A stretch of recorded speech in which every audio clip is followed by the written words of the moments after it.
to Dub Nation. Steph Curry from downtown again. And to those who bleed orange and black. It is out of here. Good morning.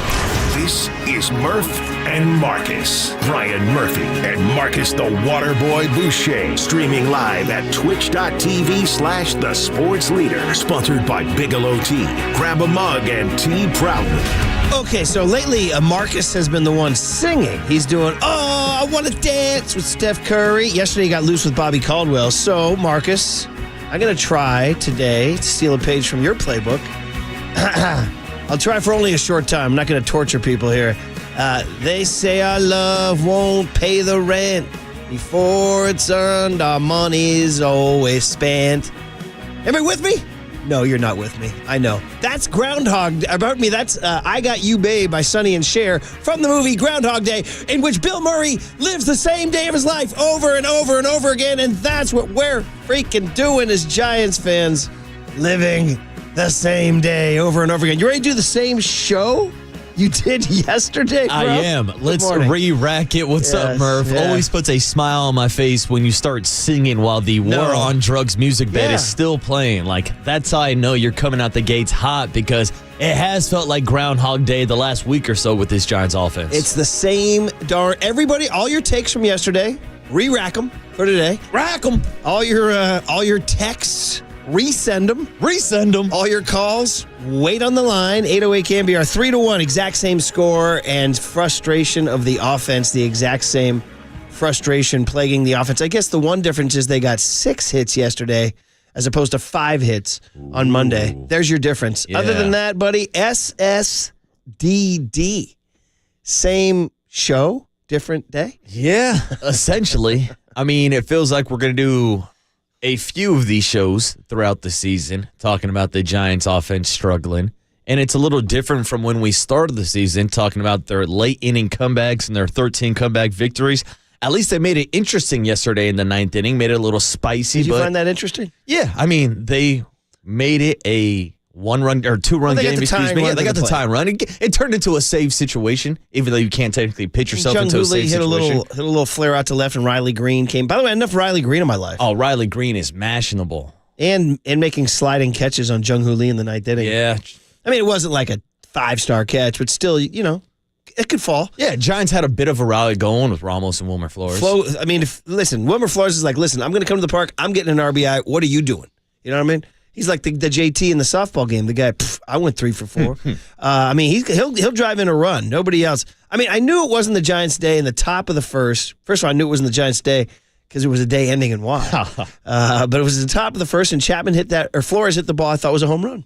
Nope. You could tell the way it left the yard. And Riley Green went back, and I hated the way Riley Green stood at the warning track and just lifted his glove up, literally just above the wall, and just caught it like he was catching, like he was shagging pop flies in Little League. So nonchalant. Yeah. I was like, hanging out the wall. Can't you at least give us the thrill that it might have been a home run? At least entertain me. At least give us a top 10 web gem. Like jump up and then pump up your fist and be like, point to your pitcher, you know? Instead, he was like, no, Flo. He was like, Flo, this was never leaving the yard. Yeah, hit the weight room, Flo. Yeah, exactly. And then I'll give you another one. Matt Chapman hit one deep like that, too. And then, you know what? Can I get on my and you tell me, bad take or not. First inning, 2 outs, I think. Riley Green hits a ball in the gap. Should Yazzie cut that off? Bad angle by Yes. Thank you. I thought it was a bad angle. Thank you. Like, it looked like he wasn't imagining a little nonchalant himself. Like he underestimated he had time to get there. He underestimated. Next thing you know, Riley Green, I mean, the way he squared up the ball just kept rolling and rolling. It felt like it was picking up speed. And next thing you know, Yaz is chasing that ball down in the gap. I mean, he had one job, and that is to kind of get to that ball so that the runner doesn't score from first, but he didn't get to the ball. And as a result, so in the first inning, so whatever the time lapse was from 3:45 to like 3:55, let's just say it was 10 minutes. It might have even been less than that. Might have been like 6 or 7 minutes. But in the first 6 or 7 minutes, you had Flores hit a would-be home run, die at the wall, Riley Green nonchalants it. And then just a couple minutes later, Riley Green hits a ball with 2 outs in the alley that I thought Yaz would cut off, and then Webb could get out of it. And instead, it slips past Yaz. So within the first 6, 7, 8, 9 minutes, You're already spinning down the Groundhog Day hole. You're like, oh, down 1-0. They ain't going to score today. Well, Here we go. especially with Webb on the mound. Yeah. I mean, he's the 2025/2024/2023 version of Matt Cain. I mean, this guy hasn't got run support in years. So he goes down 1-0 in the top of the first. Then we go to the second inning, bottom of the first, bottom of the second. Wenzel Perez comes up and hits Did you have a book on Wenzel Perez? No, not at all. I mean, it was his first at-bat of the season, Murph. And this dude goes deep on a front door two-seamer. Not that bad of a pitch, but he's able to turn on it. Yeah. So you're down 2-0 after 2. Then you get to a third inning, and there's a leadoff trouble, and then here comes Riley Green again, squaring up another ball for Logan Webb, and it's 3-0. You're like, damn, this game is cooked. It's over. Hey, Marcus, how many times have I said to you, where's my Wenzel Perez? Where's my Wenzel Perez? Well, that would be the first. 25-year-old outfielder from the Dominican Republic. He debuted last year. Actually, last year his numbers weren't bad. He hit 9 bombs in 112. Let's see, hit 9 bombs and had so he's got something. He started the season on the injured list with lumbar spine inflammation. He was activated yesterday and hit a tank. Wenzel, whatever the hell. That's a hell of a name. Yeah. Where's my Wenzel Perez? I can tell you that ball went over the fence. I can tell you that. Riley Green, dude. He's a monster. Yeah. Do you guys have him in your fantasy? Someone for sure has him. Young Tone? That's why Young Tony's having such a great season. He stole my strategy of drafting all the prospects and all the top upcoming guys. The young ones learn. I know, exactly. I got to ice him out. I mean, Webby in the end winds up going 6 innings, 3 earnings, which, quote unquote, is a quality start.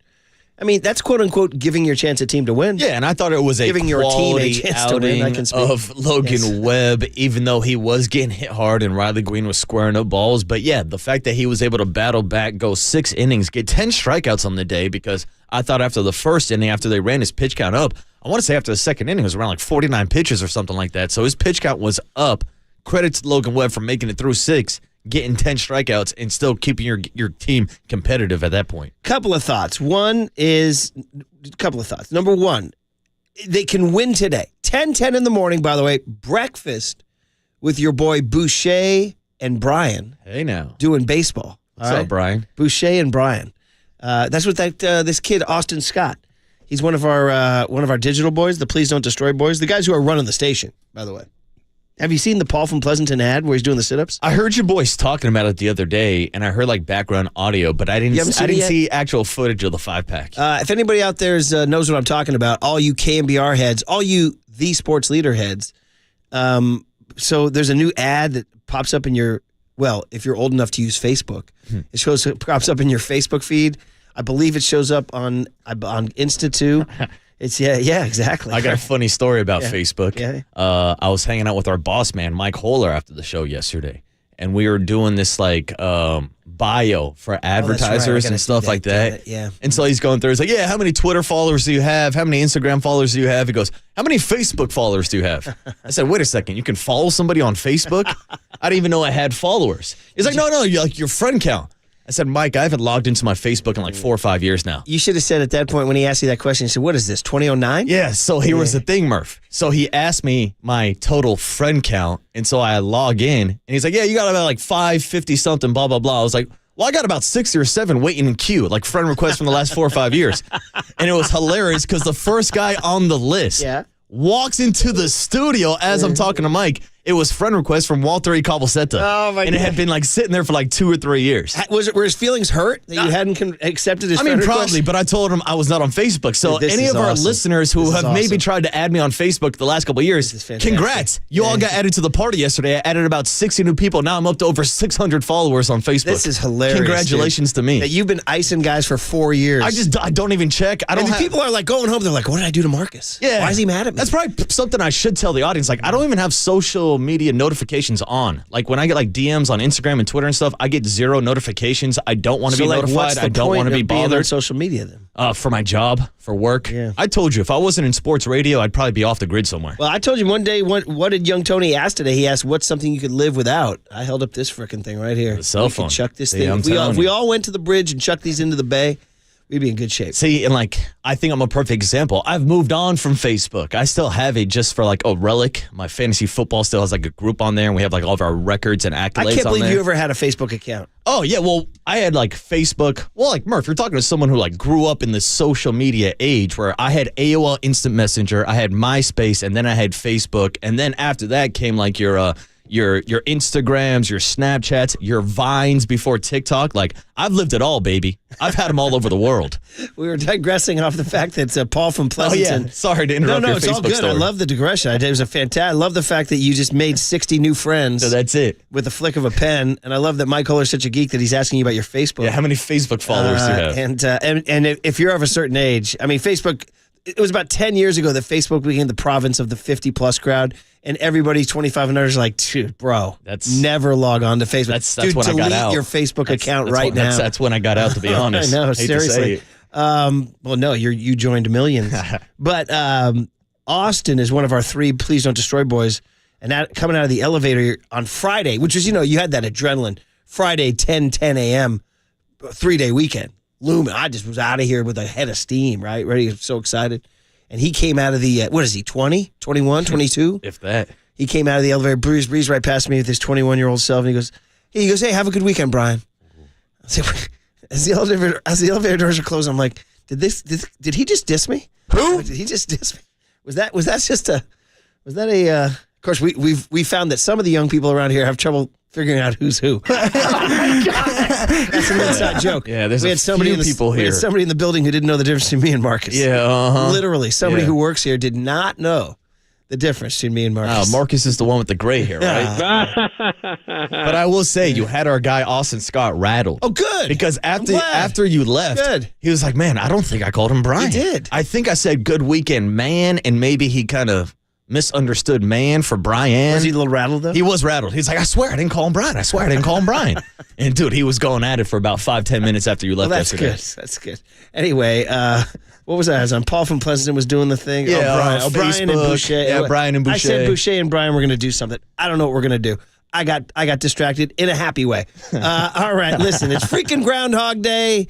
Cue up Sonny and Cher. I got you, babe. I got you, babe. Yeah, because in the movie, if anybody hasn't seen it, nice flick, though. Nice rom-com, true romantic comedy with the lovely Andie MacDowell, who for a time was premier box office, Andie MacDowell. And Bill Murray plays a weatherman reporting at Groundhog Day, and to find his true love, he has to live the same day over and over again until he gets it right. He keeps screwing up. And then finally he gets it right and gets Andie MacDowell's, the love of Andie MacDowell, who, again, was quite the looker back in the day. But he wakes up every morning realizing, what's going on? I'm hearing I Got You, Babe by Sonny and Cher on the clock radio. And he starts realizing he's living the same day over and over again, which is all of us watching this frickin' Giants offense.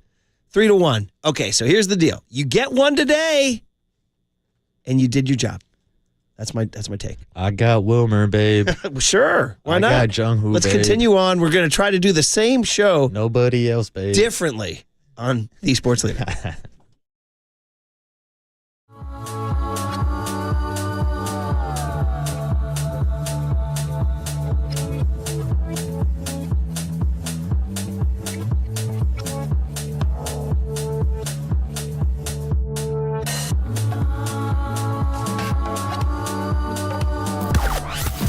From the O'Donnell Financial Group Sports Desk. Learn more at odfigroup.com. O'Donnell Financial Group, because planning is a process, not a product. Good morning. Here is something to cheer you up. We're giving away 2 single-day tickets for Saturday. This is for Sunday at the Aftershock Festival at Discovery Park in Sacramento. Stay tuned through the 8 a.m. hour for your chance to win, because when you hear the cue to call, the number to dial is 415-896-KNBR. And if you're caller number 10, that means you win. It is all brought to you by Danny Wimmer Presents. And I just want to give you that one more time. We are giving away tickets for Sunday, 10-5. You can find official rules on thesportsleader.com.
And now it's time for the Protect Your Assets Business and Technology Report with me, David Hollander.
Back to Murph and Marcus on the Sports Leader and streaming live on KNBR.com and the KNBR app. Sponsored by Bigelow Tea. Grab a mug and tea proudly. All three outfielders shaded Adames a few steps around to pull. Green playing deep and left. 1 ball, 2 strikes. The pitch, Adames strikes out swinging. A high fastball at 98. He foul-tipped it into the mid of Dingler, who was able to hang on. And this game is over. For the second day in a row, the Giants lose by a 3-1 final score here to the Detroit Tigers. Even Joe Rizzo's the same, right? We're getting Groundhog Day. I like it, young Tony. Very good. Sonny and Cher, I got you, babe. Bill Murray's Groundhog Day. The exact same loss, 3-1. The exact same offense. Ineffective, meager, barren, hapless, all that. Any adjective you want. Would Tony be courageous enough to play this as every rejoin today to truly drive home the points? Will he do it? We'll see. We'll see. Stay tuned to find out. Nice little toe tapper, Sonny and Cher. In fact, a good time to say good morning to Young Tone. Hop on the mic, kid. Are you familiar with the tune? I am. I'm surprised. I was. I've seen Groundhog Day. This did not jive my memory. It's been a while since I've seen the clock film. radio in his hotel room plays it every morning when he wakes up. Just like when we wake up every morning, we say, did the Giants score 1 run yesterday? Yeah, we keep asking the same old question. What do you think is the over-under for the amount of times that this song was played in Groundhog Day, Good going question. off on the alarm clock? Good question. I'm sure somebody has that stat. How many days are there in the movie Groundhog Day? Good question. Like, is there a I'm due for a final rewatch. amount of days that he ends up I'm due for a rewatch. reliving Groundhog Day? Yeah, it's one of those classic romantic comedies because in the end he gets the girl. After we go through some stumbles and some foibles and some laughs. Charming Bill Murray. His brother, Brian Doyle Murray, who, of course, is the author of the great line, Poor Caddying in Caddyshack, is the guy who reads the Punxsutawney Phil thing in the top hat there. Wow. So, yeah. And the one question I had this morning before the show started was whether or not it was actually Groundhog Day, because Murph was making these references before the show started. But I was like, did Groundhog Day get released on Groundhog Day? Well, it turns out it was released February 12th, 1993. I think that's Groundhog Day. I believe that's Groundhog Day. Isn't it? Or is it Job February well 2nd? done. What is Groundhog Day? It better be February 12th. You know, it's better if it is. What is Groundhog Day? If it's Question February mark. 2nd, then they missed February 2nd. Yeah. They missed the release date by 10 days. Like, it's one thing if you're going to release it like, oh, we want it to be a summer hit. We want it to be like a holiday classic. You released it in February. How do you not release it on Groundhog Day? Yeah, they missed it. But obviously, whatever they did worked because we're still talking about it. Yeah, here we are. All these years later.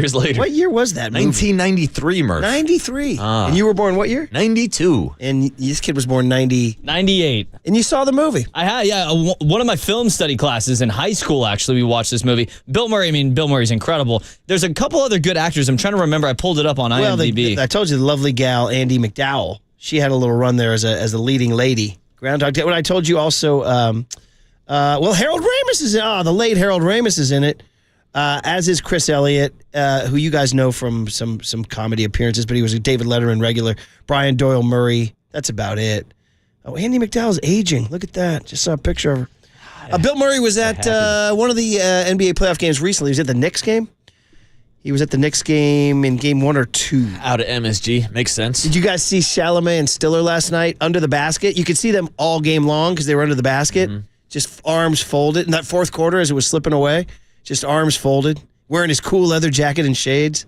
How cool can you be as your team loses? Yeah, see, that's the thing. Timothy Chalamet was trying to look cool. Ben Stiller was actually repping the Knicks hoodie, which I respect more than just trying to make a fashion statement like our guy Chalamet was. But also, how about Pat McAfee going full WWE heel turn and ripping a promo on those guys yesterday in the middle of the game? Do you want it? We can play it, actually. I know it's a cooler of content type thing, but we shouldn't always just reduce people from the cooler of content. McAfee went, what would you call it, WWE? Say? Yeah, well, you know his ties to WWE, do you? Well, I know he's a fan and he's been involved in some production. Oh, he's part of the broadcast team. Yeah, but He he's does- not. he does color He's gotten commentary. in the ring, too. Yeah, hasn't he was Yeah, actually yeah. just in the ring recently. So, yeah, that's part of the shtick, part of the work. Every once in a while, wrestlers will, start a beef with him. But, So- yeah, he's on the broadcast team. He's a color commentator. So here's the audio from last night. This is right before the game. No, we got to edit it because he cusses a couple okay, all right, times. never Yeah. What a surprise. McAfee dropping F-bombs and And S-bombs. doing his thing. I got to be honest with you guys. Do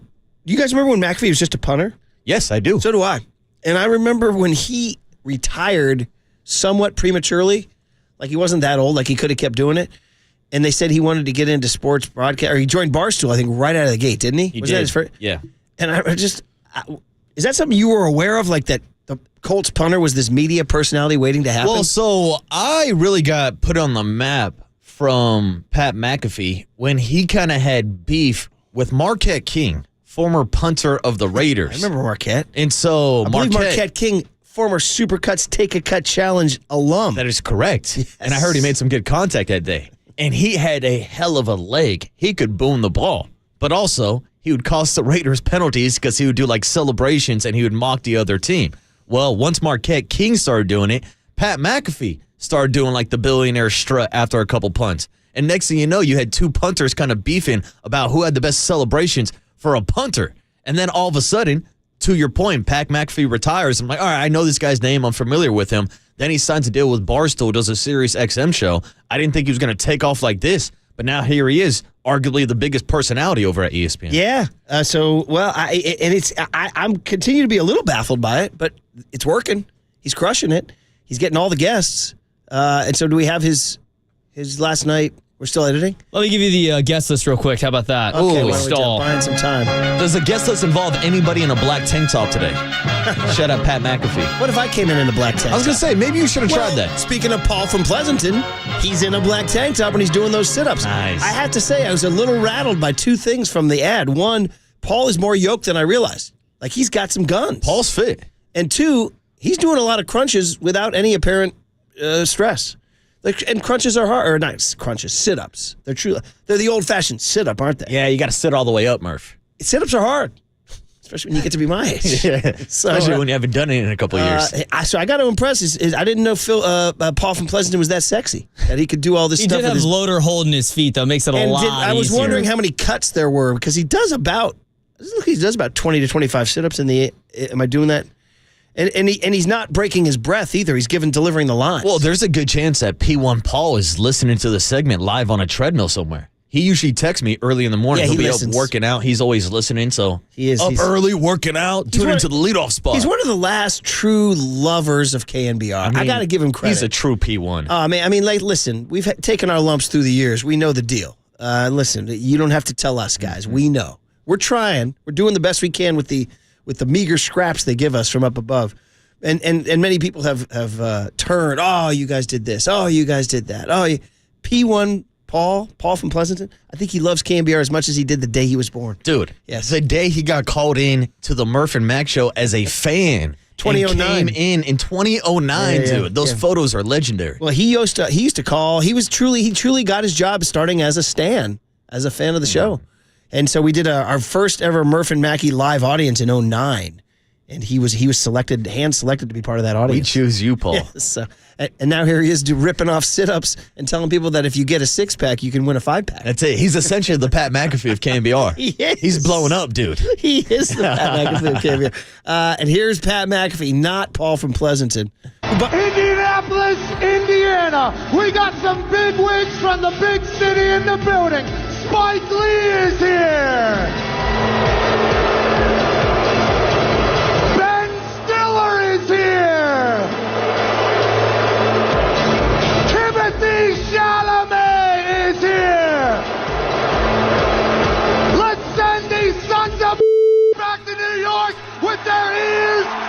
in. Let's turn this. Oh! So the Pacers have a celebrity fan. Yeah, there he is. They do. And you see Rick Carlisle was right near him. Like, dude, I'm trying to win a basketball game, bro. Yeah. Come on, man. This is not time for my WWE. No, blank. Pat's out here cutting promo. I will say good crowd work, letting the crowd interject with a few boos in between each guest. So, yeah, they got one. He did well, yeah. They got one. And by the way, you know, the shirts that you never wear, and I have met you halfway. I think the shirt should only be on special occasions. Can you meet me halfway? Last night's Pacer shirt, that's trying a little too hard. Yes, sirs, C-E-R-S. Confusing a 13-year-old Murphy. Yes, sirs. That's what the shirt said. Yes, sirs. I didn't know the Pacers went colloquially by the sirs. Sirs. Pacers. I didn't know that either. The yes, sirs. Do you know what a pacer is? Yeah, well, it's from the Indianapolis 500. Good pace knowledge. car, yeah. Good knowledge. Well, yeah. I saw a TikTok the other day and nobody could answer the question. Is that right? So I thought I'd ask you. It is a good question. They were asking Knicks fans outside of MSG. It was a pretty funny Not video. everybody. It's not What the the hell's obvious a pacer, man? Yeah, Pacer, like a heart pacer? it's actually kind of a better. It's kind of a good nickname for the hometown. Yeah, Pacers. All right, what do we got, Tony, on the guest list here, buddy? Well, coming did up you at- play the horns? I did earlier. I was trying to stall. We just had to get the McAfee in. What did Young Tony ask today at 7:15? The 36th edition, Marcus. 36th edition. We've made it this far. They grew up so quick. They do indeed. Mike Krukow is going to join us at 7:30. The big hit at 7:50. We're going to have cooler content at 8:30, and then Giants pregame, ladies and gentlemen, at 9:10 this morning. Ooh, that means award-winning Diamond Notes Which at means 9:10 this morning. we don't have to do the same show for 4 hours. We only have to do the same show for 3 hours. 3 more hours. All right. 3 more hours. Was Bob Melvin trying to juice up his team, and did you approve? Next on The Sports Leader.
Now back to Murph and Marcus on The Sports Leader and streaming live on KNBR.com and the KNBR app. Sponsored by Bigelow Tea. Grab a mug and tea proudly. Did you ever have deja vu, Mrs. Lancaster? I don't think so, but I could check with the kitchen. There you go. Nice work. Nice work there. You diving into the actual film, too, there, Groundhog Day. Yeah, the Giants lost 3-1 yesterday, just like they lost 3-1 on Monday. Giants got 5 hits on Monday, 6 hits on Tuesday. The Giants have scored 9 runs in the 5 games on this road trip. It has been a relentless, shall we say, consistent frustration. Did you see anything yesterday that gave you any hope? Well, I can tell you real quick, I don't know if I could do these rejoins all day long. It's already rejoin number 2, and I'm already starting to go crazy a little bit. I've heard too much Sonny and Cher to start my morning. But go ahead, repeat your question. I was too distracted. By the way, were you down with Sonny and Cher? Cher was considered a sex symbol back in the day with the long hair down past her Very long hair, right? Yeah. And then, weren't you guys fans of Do You Believe in Love? Wasn't one of you guys a fan of that? Yes, huge fan. Yeah, there it is. There it is. EDM banger. Yeah, that's right. She's still going, by the way. I think she just re-recorded some popular song, cover, and it hit the charts. But, and by the way, R.I.P. Sonny Bono. Ski accident, don't you know? Did you see anything hopeful? Anything? I saw something that really inspired me, really gave me some hope for the future. It was the Sacramento Rivercats last night, and Gerard Encarnacion hitting a home run. Okay. That's what encouraged me. That's a legit answer. Because the offense isn't doing anything. We talked about it all show yesterday. You're looking for some type of thump in the lineup. I mean, yeah, we can talk about Wilmer Flores showing off some warning track power or Matt Chapman showing off some warning track power. Yeah. Getting some better swings on the ball. But the results are the same. 1 run scored yesterday. So at this point, they got to start thinking about making some changes. We went through those options and possibilities. We saw Casey Schmidt yesterday in the lineup versus Variety. I still think they need to go out and entertain and getting another bat on the trade market. So I'd say maybe that was the one biggest positive thing for me yesterday was seeing the highlight of Gerard going deep up in Sacramento. It's a good answer. We did ask for Casey Schmidt at first. He went 0 for 3. Hit a fly ball kind of hard. Doesn't matter. He went 0 for 3. He's hitting 212. But they gave Wade today. I would imagine he might be back again today. By the way, speaking of today, it is a morning game. So you don't have to wait long to get your frustration going. 10:10 in the morning, 9:10 pregame. We get to do the pregame. Landon Roop. See if he can dial up. It is. I mean, honestly, the Tigers have only scored 3 runs in each of the first 2 games. I mean, the Giants have thrown the ball well. Yeah. Once again. We've been talking about this for each and every game the last couple of weeks. I mean, pitching is not the problem when it comes to the Giants, starting rotation or the bullpen. It's just whether or not they can scrape together more than 3 runs right now. Jackson Jobe, who's a first-round draft pick of the Tigers in 2021, the number 3 pick in the draft, is going for the Tigers. He's off to a decent start this year, 4-1. But his numbers aren't dominant. It's not like they should stink. But against the Giants, anybody. Yeah, and it will be technically his second time facing the Giants this season because he threw in the last exhibition game here at Oracle Park when the Tigers came to town. He threw in that game. I went out and watched him pitch and then ended up drafting him for my fantasy baseball team because he is one of the top pitching prospects in baseball. So he's a guy that has a lot of raw ability, still kind of finding his footing at the major league level. We mentioned it yesterday, but Scott Harris is the architect of this Tigers team. He was a kid from the peninsula, I think San Mateo, something like that. Went to UCLA. Well done, dude. Remember, he got into the baseball because his mom knew Al Rosen at like some retirement community out in Palm Springs, or his grandma. And he was like, his grandma was like, oh yeah, Al Rosen plays like golf at my club in Palm Springs. And he was a UCLA student. He wanted to get into Major League front office. And Al Rosen talked to the grandma at the buffet at the retirement home. Well, I say retirement. It was a golf country club. And the kid drove out and had a lunch with Al Rosen, and Al Rosen got the kid some internship somewhere, and he rose up through the ranks, wound up being Farhan's right-hand man for a minute. I got to hang out at more golf clubs. Yeah, or have grandmas. Yeah, or have more grandmas, yeah. And so then, all of a sudden, then he came here. He was Farhan's right-hand man. He was the guy during 2021. Maybe we should thank him. It was Scott Harris for 2021. And then he left for Detroit. We were like, ooh, Detroit, that's a dead-end job, because the Tigers had been bad for so long. And you really can't pinpoint why they're good right now. I mean, I saw some guy put out a tweet, said the Tigers are what Farhan wanted the Giants to be. And I'm like, well, what does that mean? Like a combination of youth and veterans and strong pitching. And do they change their lineup every day? I mean, they've played Kerry Carpenter, Gleyber Torres, Riley Green, Spencer Torkelson in every game. I don't know. That seems like a bit of a stretch. I mean, I would say they're having success because they've hit on guys like Riley Green and drafting Tarek Skubal in the 8th or 9th round we were talking about yesterday? Yeah, Skubal. That helps out a lot when you find him in the 8th or 9th round. Jack Flaherty is the kind of guy that we thought the Giants could sign. He had 6 shutout innings yesterday. Yeah, and I thought Flaherty would have more of a market after the way he pitched in the World Series and really the entire postseason last year. I'm surprised the Dodgers did not bring him back. And look, we don't need to sit here and talk about the Giants adding more pitching because pitching is not the problem. Right. But that's a big reason why Detroit is pitching well because Casey Mize, another former first-round draft pick, top pitching prospect in baseball, is finally having a breakout year this season also. So they have good guys in the rotation, and then they have that youth, that Riley Green, that Spencer Torkelson. These guys are finally starting to break out at the big league level. So anyway, Bob Melvin decides to try to do the age-old. This is something Gabe Kapler did not do. And we could debate whether or not you think, like Gabe, it's wasted energy and performative. Or you're old school and Earl Weaver flipping the spread. Flipping the spread, Tony. You know about flipping the spread, buddy? Oh, yeah, yeah. All right, yeah. I think like Holler needs to come and like flip the Bob's Donuts box just to get us going.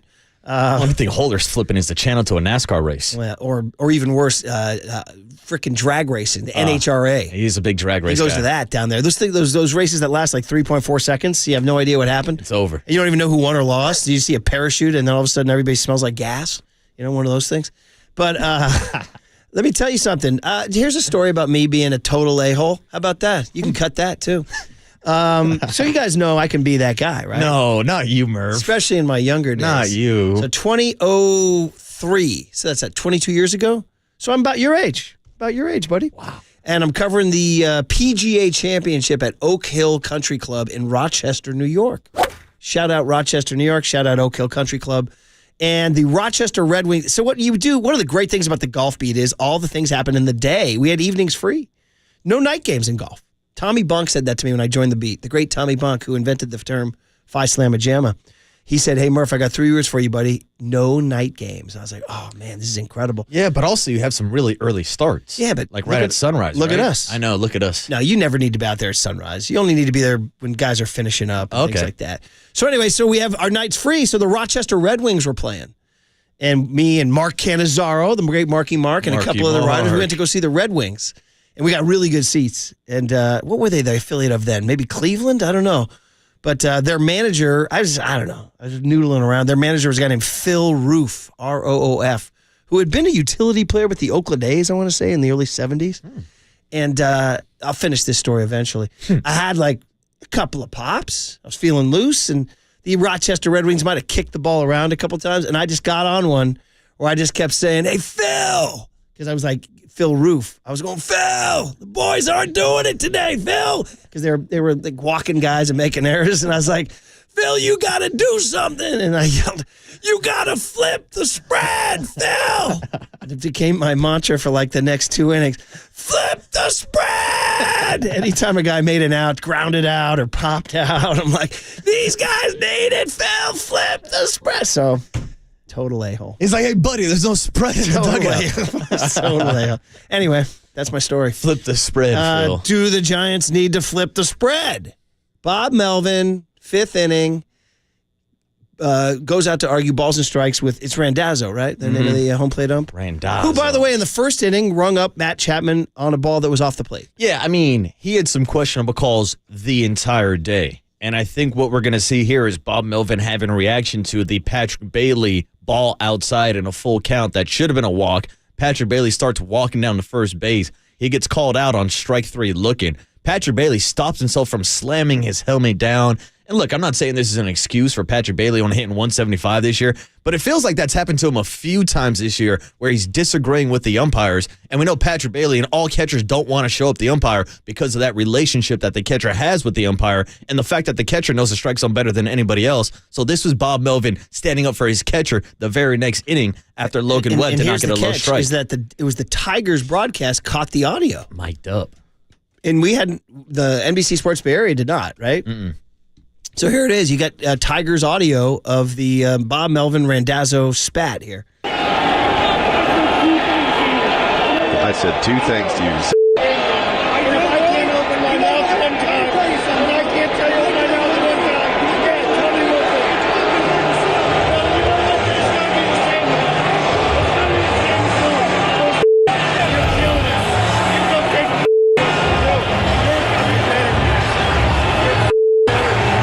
Then don't say it to me. Don't say it to me.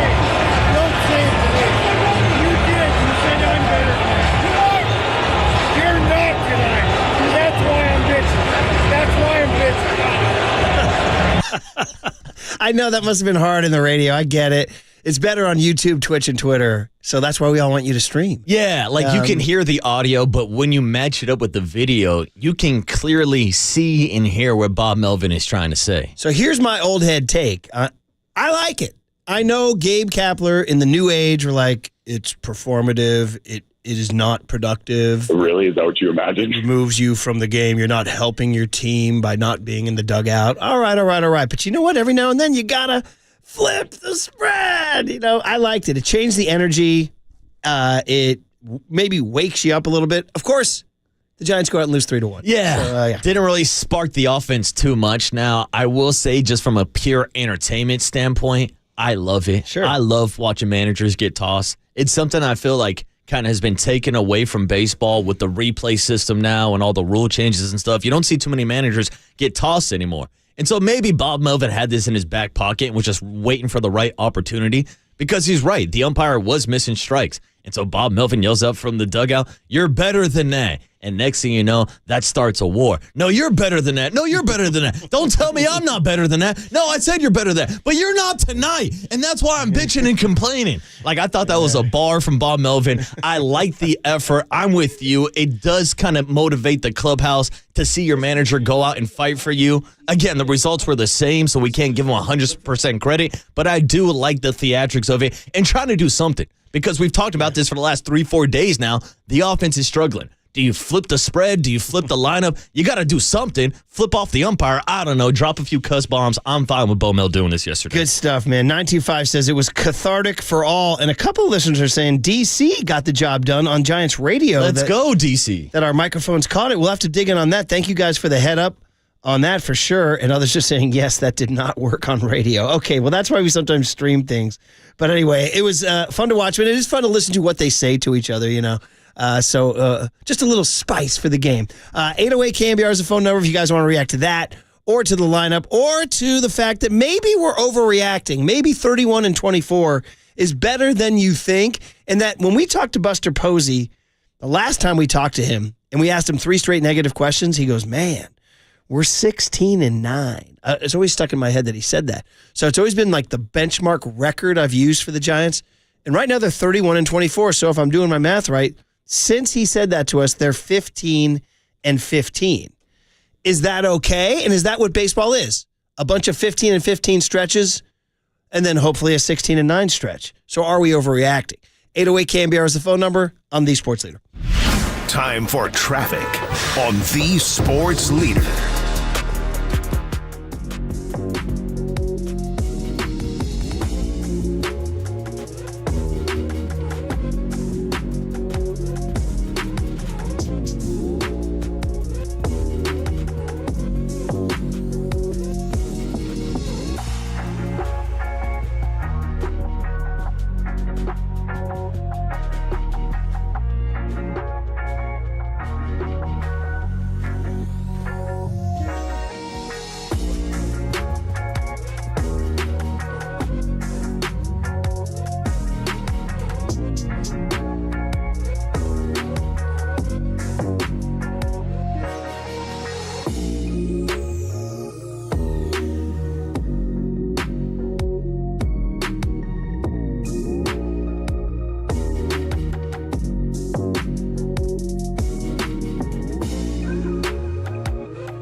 Now,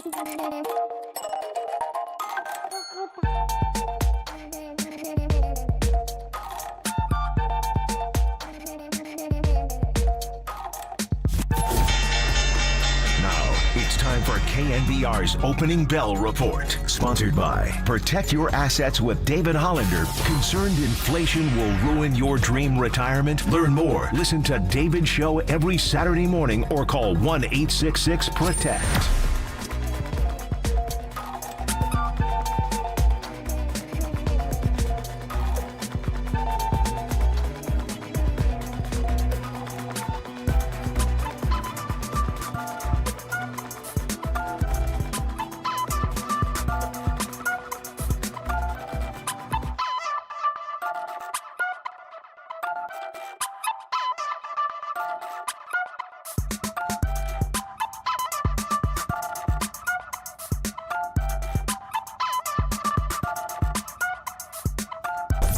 Listen to the sports leader anywhere, anytime. Download the KNBR app. Murph and Marcus continue live from the KNBR Casino Matrix Progressive Jackpot Studios. Casino Matrix. Progressive jackpots are here. Where are you? Just drop in. 1-800-GAMBLER. Damn, guys, you're right. Sports talk is you're all going negative. We're 16-9. I know. There he is, Buster Posey. We're 16-9, man. But somebody getting in their car right now is going, oh, hey, cool rejoin. Groundhog Day, Sonny and Cher. Somebody who's been listening since 6 is like, I'm going to kill myself. This is going to break me, Murph. This is going to break me. Well, the good news is you won't hear it next because of What Did Young Tony Ask is our next segment. Unless you want to play it during What Did Young Tony Ask. Definitely. Unless Young... Don't do it, Tony. Unless young Tony wants to, adjust his questions. Well, perhaps. I can tell you that these rejoins are not sponsored by me, but the Murph and Marcus Show is sponsored by Redwood Credit Union. Whether you're dreaming of a new home, planning your children's future, or growing your business, Redwood Credit Union is a financial partner that feels like home. Learn more at redwoodcu.org. Federally insured by the NCUA. Beautiful. Hey, we're giving away 2 single-day tickets for Sunday Aftershock Festival at Discovery Park in Sacramento. Stay tuned through the 8 a.m. hour to win those things. By the way, yesterday we gave away tickets for the Saturday show, and so we were like, all right, well, who's playing on Saturday? So we looked it up and saw the Dying Fetus was playing on Saturday. So he played Dying Fetus. Young Tony played Dying Fetus, Subjected to a Beating. Wow. And I wondered if my resident metalhead friend, preschool dad Peter, and I say metalhead, that's too light. Resident, like, freaking soul-rattling death noise music. Yeah, I think you would describe it as death metal. Death metal. I said, I wonder if he's listening. Sure enough, I got a text, all caps, Dying Fetus, exclam, exclam, exclam. And then he said, can I put in a request? Wrong one to F with. Wrong one to F with. So it didn't say F, it said the whole word. Well, I feel like that's the wrong band to F with. Like, if you're trying to, like, look up a song or a new album and you have to Google the name of the band, like, there could be some problems there. Correct. Yeah. I agree. So Sunday, the Rob Zombie, Bring Me the Horizon, Marilyn Manson, and Black Veil Brides. Why don't you find me something from Black Veil Brides? Just for fun. I mean, it's too obvious to go Rob Zombie or Marilyn Manson. Beautiful but that's people. during the 8 a.m. People. Exactly. Well, that's the thing. We haven't heard Manson in quite a while now. No, we have not. No. They won on, which day was it? It was, by the way, I am scoreboard watching because we were bearing down on Flag Day. And also because I have a 13-year-old gambler, Rory the Greek, who's hawking everything. And he hits me with, Dad, the Padres are losing 6-1. Opa. I said, awesome. Padres are losing 6-1. Yeah, guess what? The Padres came back and won that game, 8-6 last night. Hopefully, Rory the Greek didn't lay down a live bet. Exactly. We tried to. Well, yeah, I want to digress on that. The Dodgers won last night too. By the way, and he told me, he goes, Dad, Shohei Ohtani hit a home run, bro. And I said, how many is that? He said, that's 20. 20, bro.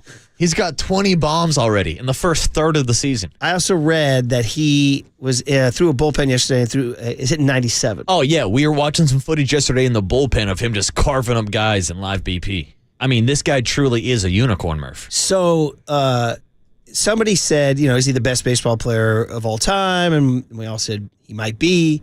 And I saw Chipper Jones saying, no way, man, I'm going to the mat for Barry Bonds. I got to say, and I'm a Bonds head, I will chant Barry, Barry with everyone else. At this point, I don't think there's a contest. If Shohei Ohtani gets back on the mound and is throwing whatever. And even what he's done prior to this. Being on the mound. And now having a 50-50 season. Yes. And doing this again. And by the way, he's going to do about 7 more years of this before we're done. Oh, on a great deal for the Dodgers, too. All that deferred money. Don't forget about that. So I think we're going to be pretty much in a position to say that he is the greatest baseball player of all time. Yeah, I mean, all it comes down to now with Ohtani, in my opinion, is longevity. And I like to remind people, he just turned 30 years old. That's not that old for a baseball player. That could be arguably your prime as a baseball player. So get ready, Giants fans. Shohei's just getting started. Yeah, Giants have now fallen to 3rd place in the West, 3 back, 31-24. Padres 31-22. Dodgers 34-21. And we're getting close. I mean, that's 55 games now. So we're getting one down to 107. We're getting close now. Getting close to the wire. The countdown begins. Oh, man. But anyway, I asked, are we overreacting a little bit? I don't know. Dan in Mountain View is checking in, though, at 808 KNBR. And good morning, Dan. How are you, man? Hey, what's up, Dan? Very good. I was saying there's just too many easy outs on this team. Wait, I've never seen a starting order this late in May, and you have 3 people at one point hitting under 200. Yeah. And I love Lamont Wade Jr. I love everything he did for this club, but at some point you need to start thinking about production. We have too many people on the team who are, when you complain about their hitting, people say, oh, no, they're in there for their defense. But you can't have 8 people who are in there for their defense. You have to have some offense as well. Yeah, Dan, you bring up a very good point. I wonder if there was any point where on May 28th, the Giants started a lineup with 3 players hitting under 200. I wonder, in the modern era, if that's ever happened. I don't remember it in my lifetime, Dan. I mean, I go back to the Johnny LeMaster days, and they weren't necessarily banging the ball then, but they did have Jack Clark and Darrell Evans and guys like that. Yeah, by the way, Murph, that story about Phil Roof, it's funny you mentioned that. When his nephew coached the Facility Rawhide, I show up at a game in San Jose with my family in the 2nd inning and start talking to the guy sitting next to us. And I'm like, wow, this guy knows a lot about baseball. I'm like, how do you know so much? He was the manager of the Facility Rawhide. He got thrown out of the game in the 1st inning. And my kids and I spent the entire game talking to the manager of the Facility Rawhide. It was one of the best baseball experiences ever. So I wish I would have known that Phil story. I would have asked him about, if he did mention how his whole family was in the business. He lived his wife was a nurse in Pennsylvania. And so wait a minute, Dan, it was Phil Roof's nephew? Yeah, real young guy, Sean Roof. I think and I've been following his career since that day. He's now, I think, coaching the AA team. When was this? Was this recent? Year that year. Is this recent? Yeah, this was I think this was 3 years. It might have been pre-COVID. Wow. So, Joey, I do remember when, because Joey Bart was playing for San Jose. So it was whenever Joey Bart was playing for San Jose. And so the guy you were talking to was the manager who had been tossed?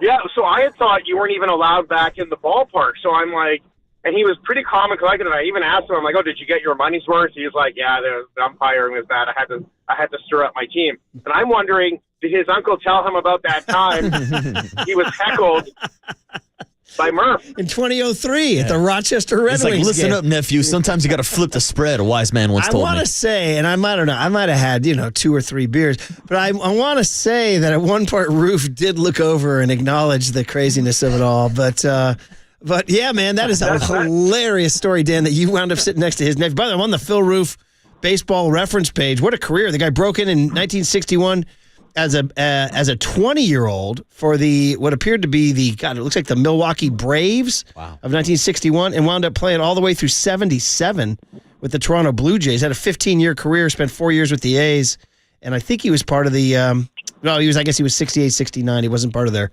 World Series team. Dan, do you take the fam out to San Jose much? Are you one of these guys you have to go to San Jose Muni with the family? Love it, because it's so minor league games, as you know from your time in going to that Rochester game. They're so much fun. You get so close to the players, and it's all about baseball. Like, it just feels much more intimate with the sport of baseball. And those people there, they're not making. A lot of them are not making a lot of money. It's not about the money right there. It's about just really trying to make it to the next level. And It's really about the sport of baseball. Kind of wonder, Dan, what about the lack of star power? Like, if you bring a kid to a minor league game, they don't know any of the players. Yeah, but you can tell them about some of the top prospects that are playing down there, and you can kind of watch their journey, right, Dan? Oh, no, we got disconnected. The best part. Oh, Dan. We got you, Dan. Dan. Dan.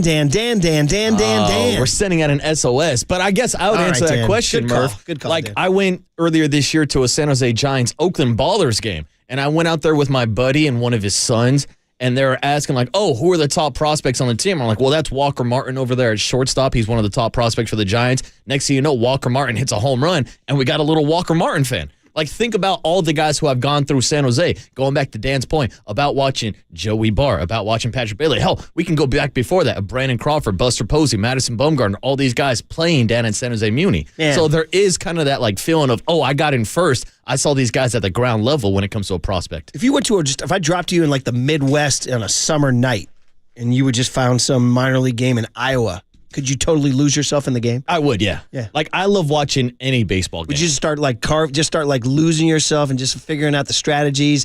Pick out, if I'm managing this team, that's what we're going to do. Dude, there's sometimes I will take a walk around my neighborhood, and there's this park where there will be Little League games, and I'll just be like out like left field, like 20, 30 feet behind left field, like smoking a joint, watching the game. Just enjoying myself. And like, that's legal. I'm far enough away from the kids, of course. It's legal. But like, I would be the dad that would post up behind the left field wall with a cooler of beer and just watch the game from out there. Dude, when are you going to start your Little League coaching career? It's a great question. I've been asked before. I have helped out before. I helped out a buddy coach like a 9, 10-year-old travel team, and I was calling pitches, and I had this 9-year-old kid shake me off one time, and he let off a bomb. So I'm still scarred from that incident. You're still pissed. I'm still pissed. I'm like, dude, we had him in an 0-2 count. We were trying to set him up with a high fastball, come back down with a changeup. He shook me off. No, throw him a meatball right down the middle. Yeah, well, you know what? That kid should be running laps, or you should go flip the spread. Yeah, go do some polls. Go run some polls, kid. But this schedule allows you to coach, so I'm going to tell you can do it, buddy, and I think you should. 831, a lot of text coming in on the Golden State Lumber and Showroom text line. 831 says, the Giants haven't had an explosive lineup really since the Bonds-Kent days. I've gotten used to the Giants both winning and losing from eking out runs. I do wish they drafted and developed hitters more effectively than they have in the last 25 years. That's a very interesting text because they truly haven't. And when he says the Bonds-Kent days, that was a lineup that was created at Candlestick Park, not for this ballpark. Now, Candlestick was also not a good place to hit. I mean, listen, San Francisco in the summer is not a good place to hit. It's cold and it's windy, and especially at night, the ball ain't going to travel, right? So have the Giants, by moving to this park, sort of just going to define themselves as a pitching and defense team for eternity. And I expect this park to be around in the year 2100, right? Don't you? Yeah. We expect it to. It's funny. I just found my kid was doing some noodling around, and he found a story an interview I had with Peter McGowan in 2000, right before the park opened, about what this park was. Like, what is this thing? Like, and he was saying, we expect this thing to be here for over 100 years. And I was thinking, well, yeah, we're 25 down. I mean, is this going to be like Wrigley, Fenway? I mean, in other words, is somebody going to be claiming that we got to knock down this park and build a new one? Like the Washington Commanders right now. Like, we need a new park, you know? I would anticipate this thing is like Wrigley, Fenway, going to stick around for a while. Yeah, I think it's going to be there for a while. But I do think it's interesting that we've already seen changes to the ballpark because this is a different ballpark from even when Barry Bonds and Jeff Kent were playing. They built the bullpens out in center field. They brought the center field wall in. It's the second shortest center field wall of all of baseball. The only shorter center field wall is out in Fenway where the Green Monster runs into center field. That is literally the only ballpark in the country that has a shorter center field wall. Now, I understand about the marine layer and how that actually adds an extra element to guys not getting the same amount of power. But we saw during the 2021 season when the Giants were one of the top NL home run hitting teams. That's also when they kind of blocked off the archways down the right field line. Remember, they thought about putting up plexiglass, and for whatever reasons, that kind of killed the wind tunnel of blowing in, and it seemed like home run numbers went back up. Yeah. So there are things that you can do to manipulate your ballpark. We've seen other teams move in the fences left field. I don't think you're ever going to move the bricks in right field, obviously, but there are different ways to get dimensions different at the ballpark is what I'm trying to say. I wonder if there's a stat that since Bonds retired, because Bonds tilted every stat, since Bonds retired, have opposing teams hit more home runs at Oracle Park than the Giants have? Oh, good question. My gut would be yes. What do you think? My gut instinct, because it seems like when other teams come in here, they swat the ball out of the yard. And I always say, why can't we do that? What's going on? The Giants just don't, to this 831 text point, that the Giants have. And Buster might tell us, if Buster's listening right now, and he's going to be on tomorrow, he'd be like, guys, what part are you missing here? Keep the main thing the main thing. We are a pitching and defense organization. We're not trying to develop sluggers. We're trying to develop pitchers and guys who can go, who can pick it. Yeah, no doubt. And I understand that strategy and that philosophy. I agree. You are going to win with pitching and defense at this ballpark. But my theory has always been, if that's the case, if you have such a pitcher's ballpark, maybe there should be a bigger emphasis in drafting hitters, because it's going to be harder to sign hitters in free agency. How many times have we talked about Bryce Harper or Kyle Schwarber or these big left-handed bats Shohei Ohtani who might not want to come to this ballpark because it's a pitcher's ballpark? I don't think there would be an issue recruiting a pitcher to come pitch here in San Francisco. So to me, again, I understand the philosophy of loading up your system with pitchers, which is what we're seeing right now with the depth in the starting rotation with the Giants. But I think there should be a bigger emphasis on homegrown hitters, because it's going to be harder to trade and to attract them in free agency. In fairness, Hunter Bishop, they tried, right? Hasn't worked out. Joey Bart, theoretically, they traded him away. Mm-hmm. So now you're down to 2 first-rounders that they drafted, Bryce Eldridge and this guy James Tibbs. And we'll see. Can either one of these guys come up and be, even your second, third, fourth rounders can turn into all-stars too. So what's going on with the development of these guys? What's going on in the minor league system where they don't turn into hitters? Because as 831 points out, can't you develop both? Can't you develop pitchers and hitters? And that should be the answer. And let's be honest, we are talking about a team that does have Elliot Ramos as an all-star, even though he didn't really break out until he was 24 years old, which in the baseball world seems kind of old, but that was a homegrown guy. You look at Patrick Bailey behind home plate. I know people are going to argue about his bat, but we talk about his Gold Glove so much. We mentioned names like Luis Matos, again, another guy struggling, Casey Schmidt, Tyler Fitzgerald. These are all guys who are top 1 through 4 round picks that they're looking for the production from. And so they're trying with some of these younger guys. But the problem is, this might be the best crop of young batters that they have in the entire system. So I don't know how much help is on the way. Are you looking for just pure home runs? Is that what you want out of this team? That's what you want, bombs? Because I'm looking in bombs right now. They are middle of the pack. They're 17th. You could be the Royals, who I like. They've hit 33 bombs this year, the lowest number in the majors. Now believe me, that's a tough pitching park. But they're winning. They're winning, not hitting like that. The Giants have hit 54 bombs, which is more than the Astros, more than the Padres. How about that? That is a little surprising. Yeah. But I'll say this. I'm not necessarily looking for them to just come up and hit home runs every single day, because, again, I don't think that approach plays to Oracle Park unless you're one of these players that does have all-park power. I would like to see high batting average. I would like to see the ball in action. I'd like to see some more action on the base pass. I mean, we talked about this a few years ago, see how the Arizona Diamondbacks were built the year that they went to the World Series. It was with small ball and still in bags. Even this year, the Giants are still in a few more bags, more aggressive, but I still think they're bottom 10 in the league in total stolen bags. Did you see, you're right on it, Shayna Rubin just wrote a story today about how they've come to a complete standstill. Their 26 stolen bases are tied for the fewest in the National League with the Rockies. 21 of those came within the first month of the year, which means they've stolen 5 this month. Wow. And she went into a deep dive on this. We should ask Buster about it. That's a really good stat, because it felt like there was a bigger emphasis on running and taking bags earlier this season. Bob Melvin's quote was, "We haven't had any base runners, and we go when we feel like there's opportunities to steal. There was a period we were too aggressive and got some guys thrown out, so we have to pick the right times. When you don't have too many base runners, it's a little more difficult to do." Then she had an interesting quote with Tyler Fitzgerald. And he was saying, especially the last week and a half, we haven't been getting out to early leads, so every base runner is kind of crucial. We're a little bit more hesitant to take risks. They're sort of playing scared. He says, I know me personally, I definitely need to run a little more. I've been getting red lights because of the situation. When you got a guy like Yaz or Ramos up with a 2 or 3-out count, you want to see if they can get the ball in the gap. I think it's because we haven't been getting many leads, and in part, we just haven't had a lot of base runners. And so he talked about, they're holding us. I don't want to make excuses. It comes down to getting more traffic, because if you have the lead, you're more comfortable getting thrown out. So they're sort of playing defensively. They're like, we have a base runner. We better guard him.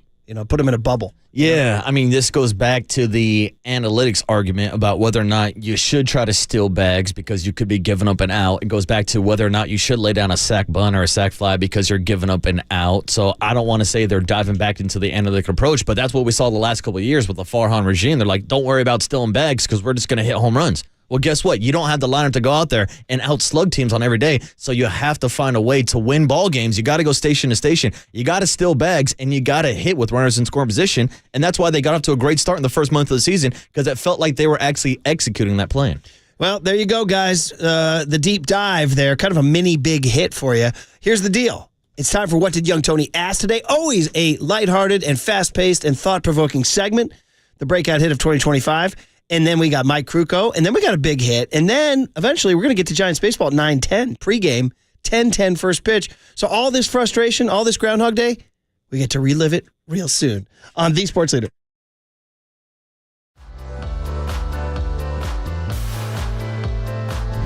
Time for traffic on The Sports Leader.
And now it's time for the Protect Your Assets Business and Technology Report with me, David Hollander.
it's time for producer Tony Farias to ask Murph and Marcus 3 questions of the day. I saw Murph and young Tony right before the kickoff, and that was awesome. But I'll track him down tomorrow, and I will see if he has some dirt on young Tony.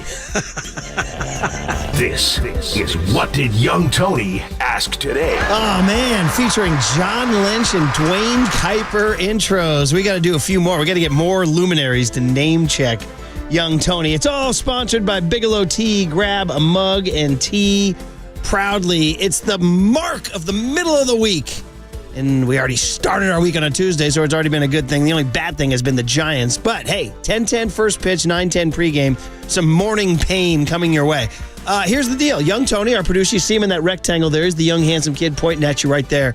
And when he's not putting up Christmas trees in the middle of summer, he's coming up with 3, sometimes 4, sometimes 5. No. 4 today, 4. Burning questions that we need answered. What are the rules here, Tony? All right, so if you have missed it, where you been? I have 4 questions. After I read the question, you will each have 60 seconds to respond. And if you didn't know, I am Minuteman Marcus. I can get any job done in less than a minute.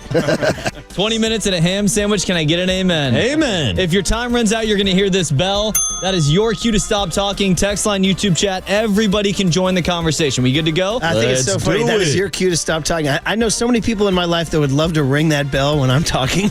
Like, hey, Murph, well, let's go ahead and ring it. All right, we are officially 1/3 of the way through the regular season in baseball, which means it's time to evaluate the team, right? Okay. The Giants were at 19-12 through April. Since then, they are 12-12. Okay. So we've talked a lot about the cold bats, but we are seeing a trend here. Are they regressing towards the mean, or is this who they really are? What the hell is going on with the San Francisco Giants? Okay, I can't believe this. After 2 days of negative radio, I'm actually going to bring you this take. But believe it or not, as an old head, I am going to go macro here and know that baseball seasons frequently are long stretches of 500, punctuated by either losing streaks or winning streaks. And right now, what we have is a long stretch of 500 that was helped by a winning streak at the start. So right now, given that Buster Posey's running the show, given that they have an outstanding pitching staff, given that they have an outstanding bullpen, yes, it's brutal right now. It's hard to freaking watch this team take these at-bats. I'm going to go ahead and say that I still think at the start, we said at the Presidio, at the legendary roundtable at the Presidio, I said 85, 86 wins. They're kind of on pace, so I'm not going to wig out, even though being angry for these last 2 days is necessary and part of the deal. All right, young Tony, you asked what the hell is going on. I would ask you 3 questions. What the hell? What the helly? What the helly at Ramos? Right. What the hell happened to this Giants lineup? Now, you also asked whether or not they are regressing to the mean. And I would say yes. And I say that I mean this because I never expected this Giants offense to be an offense that's going to out-thump and out-hit teams to start with. That's why before the season started, I was with Murph of them being like an 85, 86 win team. And I thought that they would win games because of pitching and defense. Now, I would say the first month of the season, they exceeded expectations with the way that they got the job done with runners in scoring position, their 13 comeback victories. All that was great.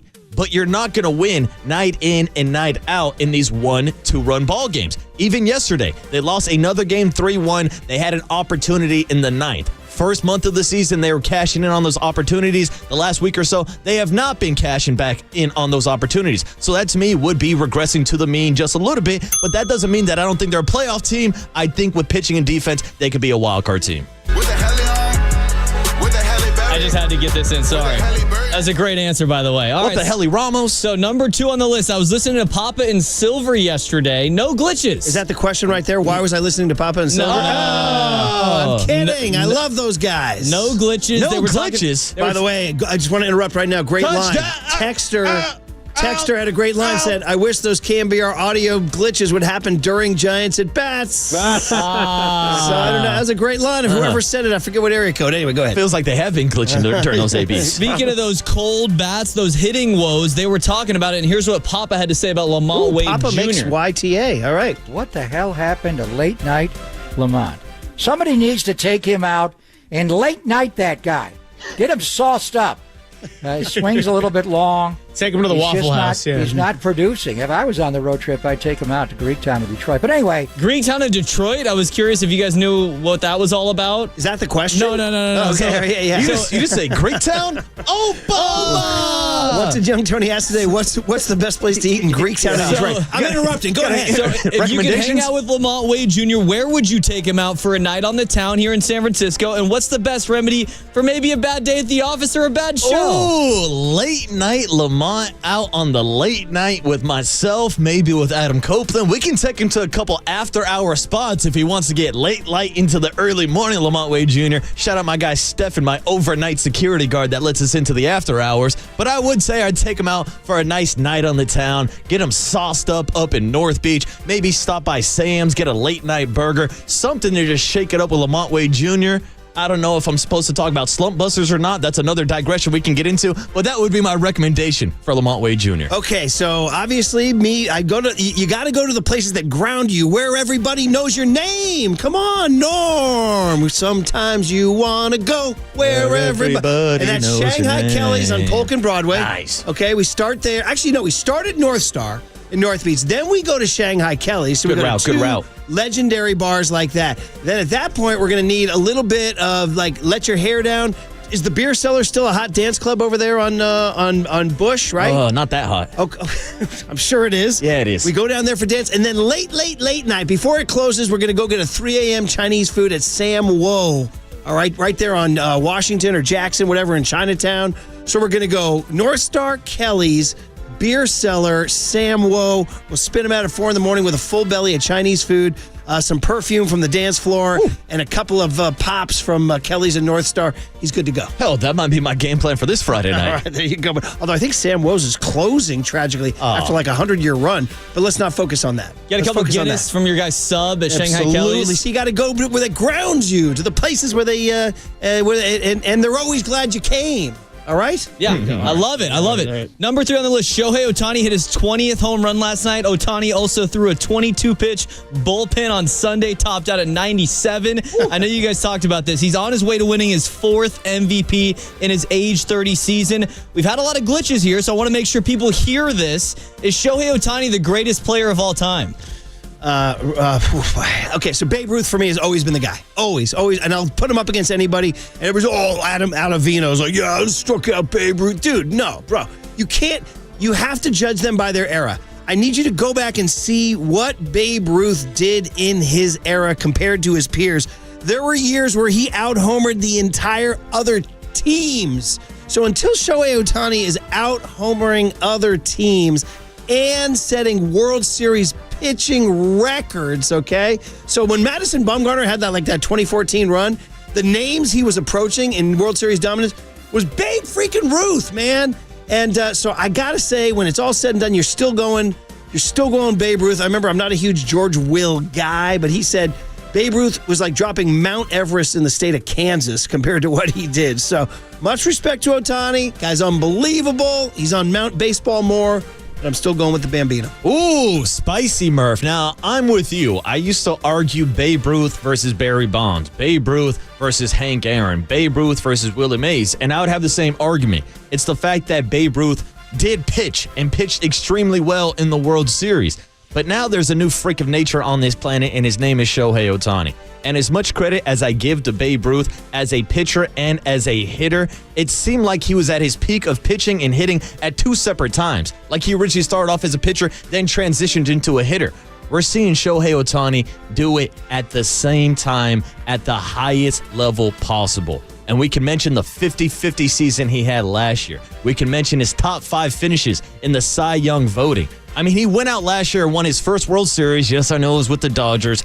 And that's without pitching in the World Series. So I will say, from a resume accolade standpoint, I would still have Babe as the greatest of all time because his resume is greater than Shohei Ohtani's. But when you're talking about skill set and longevity, if Shohei Ohtani continues to do this for the next 5 to 10 years, I think we're talking about Shohei Ohtani being the greatest of all time, despite the fact he is wearing that damn Dodger uniform. Damn, I preferred him as an Angel. Yeah, so crazy. Yes, I did. Also, we'll see. He's got like 7 more to go. We asked this question in 2032. Fair. What will the sports leader be in 2032? Yeah, what did Young Tony ask? Episode 360. I just hope I'm alive on Sunday, right, Marcus? Nobody knows. Nobody knows. Only God knows.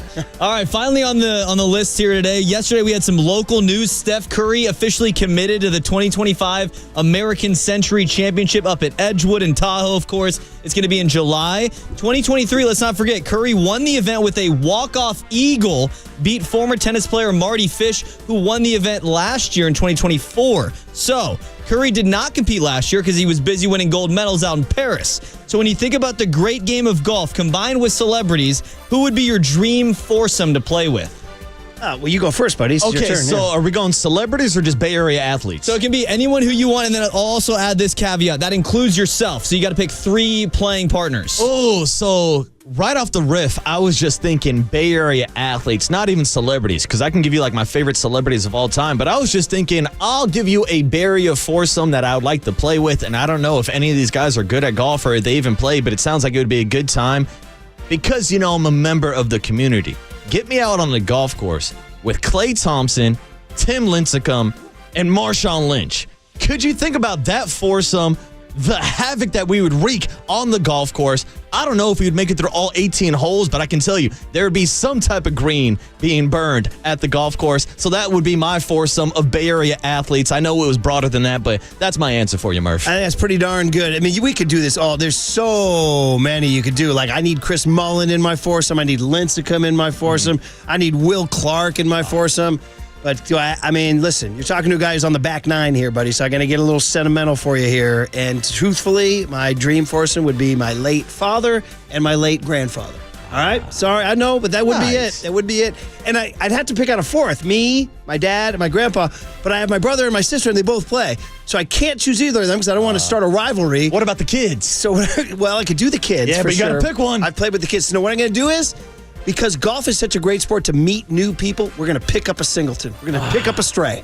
So me, Dad, and Grandpa, and we're picking up a stray, and I'm sure we're going to have great stories and great friends and have a beer with that guy after the round. Yeah, but what if the stray you pick up is young Tony firing off those irons at the flag, and next thing you know, he's showing up the entire Murphy that's my family? Point. I would love it to play with Stony Tony, and he could get along with my dad. So anyway, good sentimental on you guys good there. Answer, good there answer. It is right there.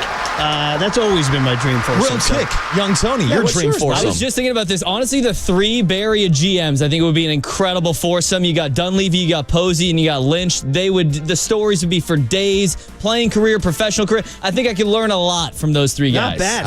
How about can I get a Willie McCovey in my foursome too? I mean, we could go on and on. And I just want to take a second to give myself a pat on the back for not making a joke about having a foursome with 3 other women. You could do that too. You could do that too. Clay, Lincecum, and Marshawn's pretty darn good too. You do a lot of damage out there, bro. All right, good stuff. Well, young Tony, you asked, we answered. Another edition in the books.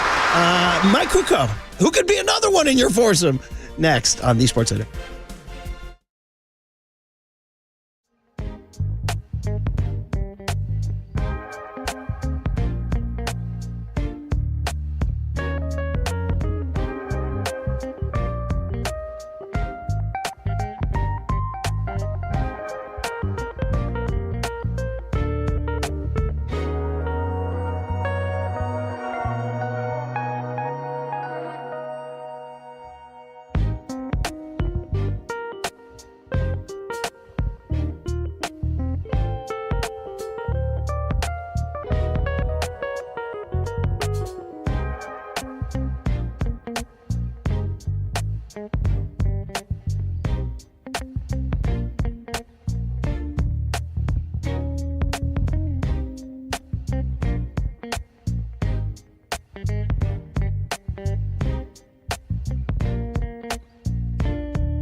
There's no question we've got the best in the booth. That's why Murph and Marcus catch up with Kruk right now. On KNBR 104.5 FM and 680 AM. All right, 10:10 in the morning. What's today? 7:31 right now, so 9:10 pregame coming up. A little early morning pain for you. You want some Giants baseball? They're trying to avoid getting swept for the third time on the road this year. It happened to them in San Diego. It happened to them in Minnesota. Let's just say, try to flip the script. Not flip the spread, flip the script.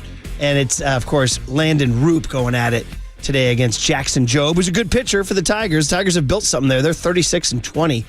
Scott Harris, the former Giants GM, has built a nice little team out there. A.J. Hinch, former Stanford guy in Oakland A, is now managing the Tigers, doing their thing. So Giants going to try to get one out of the jaws of defeat here as they head to a off day Thursday and then to Miami on Friday. It'll be Kyle Harrison Friday, Robbie Ray on Saturday, Hayden Birdsong on Sunday, as we're still waiting to make the connection with Mike Krukow, as the Giants scored, of course, one run in both of the first two games. Interesting little stat here. Giants 2-9 in their last 11 games in Comerica Park. Go figure. So, this goes back to 2014. I have the game notes in front of me, so I have all these little great stats that the Giants media team came up with. Yeah, through interleague play when they visit. This is one of those parks they just don't play well in for some reason. For whatever Although they reason. did in 2012. I was going to say, yeah. Yeah, they played well in 2012. They won two games. They sold their soul in Detroit to win that World Series. All right, connection made with Mike Krukow on the UMA guest line. Good morning, Mike. How are you? Hey, morning, Mike. Yeah, things are good. Just getting ready for the early game today, which I like. It's kind of fun. And hopefully we can get the offense cranked up a little bit. What do you think? It's about time. I know, right? So we'll start with a guy who maybe tried to get something going, and that's Bob Melvin, who got tossed last night. And, we've seen baseball a lot. Sometimes add a little energy. I don't know. You tell us. What was your take on Melvin getting tossed last night? Protecting his players, standing up for his players, letting them know that they're loved. I mean, right now, when you're going bad as an offense, everybody internalizes and they're very self-critical, and that's the makeup of the athlete. It's just if you don't have that, you don't get to the big leagues. But in doing so, once you internalize it and you become a soloist, you no longer trust the guy behind you. You feel like you're the guy that has to turn it around. You're the guy that has to hit a 6-run homer. And one thing Bob Melvin does so well is he identifies the players when they internalize with the pressure. And so, therefore, his job is to try and take that pressure off. And you do it simply by standing up for him. Protect him. Protect him with the press. Be positive when there's a lot of negatives that surround him. And that's what he does. And like yesterday, he went out there with the intention of getting tossed. Just to try and fire them up, just to try and let them all know that, hell yeah, our skipper's behind us. And then you be patient. If you're Melvin, you're positive and you're patient. You have to trust the system. You have to trust that these guys are not as bad as they look right now. And then that's what you do. And from the player's perspective, you have to work your way out of it. You have to take the extra swings, or in some cases, you got to sit down and not take as many swings. But it's just a period of time when you just, as a player, you're not enjoying life. You're not tasting food. The beer is tasteless. It's flat. There's nothing going. So those are the times when your manager has to really let you know that he's got you. That if we're going to go down, I'm going to go down and I'm going to fight for you. And that is so comforting for a player, especially when we're going through a rough time. Fortunately, the pitching and the defense is good, and we talk about this every day. But the other thing, too, is you look at the amount of runs that they've scored. I think they're 12th in all of Major League Baseball. So there's 18 teams that have scored less runs than they have. Not that is giving you much comfort, but, you just have to grind through this, and that's exactly what Melvin's doing. Mike, Bob's a former catcher, so he knows the strike zone extremely well. Patrick Bailey, obviously, is also another catcher, and he feels like he knows the strike zone extremely well. And I know Melvin got tossed after arguing balls and strikes during a Logan Webb pitch, but it seems like it was going back to the inning before, where Patrick Bailey got called out on a ball that was outside. Now, Patrick Bailey tried to contain his emotions, stopped himself from slamming his helmet. But from a perspective of a catcher and from Bob Melvin as a former catcher, can you talk to us about that relationship between catchers and umpires and not wanting to show the guy up, but also knowing where the strike zone is? Well, knowing where the strike zone is, it changes on a daily basis, and it can change within a game. It's the one thing from an umpire that's most important, and I think it's critical, is that they have consistency with it. You never want to have a feeling on that bench that the opponent you're playing is getting a different strike zone than you are. And that was kind of the case yesterday. Tony Randazzo was an umpire who's got big corners. And times, he'll get yelled at when he goes out of those corners and he gives a wide strike. If that happens, you, as a manager, you hope that your team gets one that is wide and it's a positive for you somewhere down the road so that it all evens out. I think because of the situation that they're not hitting and, the frustration mounts when Bailey has a good at bat, he works a walk. That ball was outside the strike zone by a good 6 inches, and he gets rung up on it. And that internalizes Bailey. The wrong guy got rewarded. The pitcher got rewarded. And that hurts, especially for a guy who's struggling like Patrick Bailey is. And I think a manager feels that. And I think to a degree a manager, especially a former catcher like Bob Melvin, he's always going to have a little preference to that guy behind the plate because he knows how hard that job is.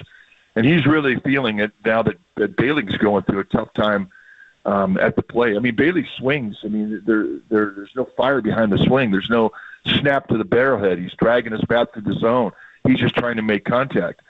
So it's obvious that he's struggling. And when he gets sent back to the bench because of a bad call, I think that Mel perhaps took a little bit personally because he's been in that spot. He knows how hard it is. So, I mean, that's the only time you really have to be critical of an umpire when you feel like there's two different strike zones. And I think to a degree it felt that way yesterday to the Giants. Talking to Mike Krukow, we do it every Monday, Wednesday, and Friday. And guess what? Early baseball, 10:10 first pitch, 9:10 pregame, the rare time that Marcus and I get to do the pregame. It's Landon Roop against Jackson Jobe, who was a first-round draft pick of the Tigers. Just speaking of starting pitchers, of course, we all are interested in Logan Webb. He's the leader, and he didn't have the start he wanted yesterday. Then he winds up grinding out 6 innings, 3 runs. What'd you think of maybe, giving up those runs early, able to steady and get 6? What did you see from his outing, particularly when the Tigers got him a little bit early on? Well, I think he pitched well. I mean, he struck out 10 in 6 innings, gave up 8 base runners. I mean, you do that, you're doing your job. The problem about that type of an outing, especially when you give up early runs, is you feel as a pitcher that you have not done your job because you haven't put up early zeros. Early zeros for a struggling offense can make all the difference in the world. Because once you get down 1-2 and now 3 runs and you're in the 3rd inning, it just seems insurmountable. And from Logan Webb's perspective, you feel like this is a bad start. Well, it wasn't a bad start. It was a quality start. I mean, he went in there and gave him 6 innings. When you strike out 10 big leaguers, you're throwing the ball well. But that's what an ace does. He walks out of an outing like that feeling like, I could have been better. I should have been better. Well, they scored 1 run. I mean, the obvious is the offense should have been better. Give your pitcher support.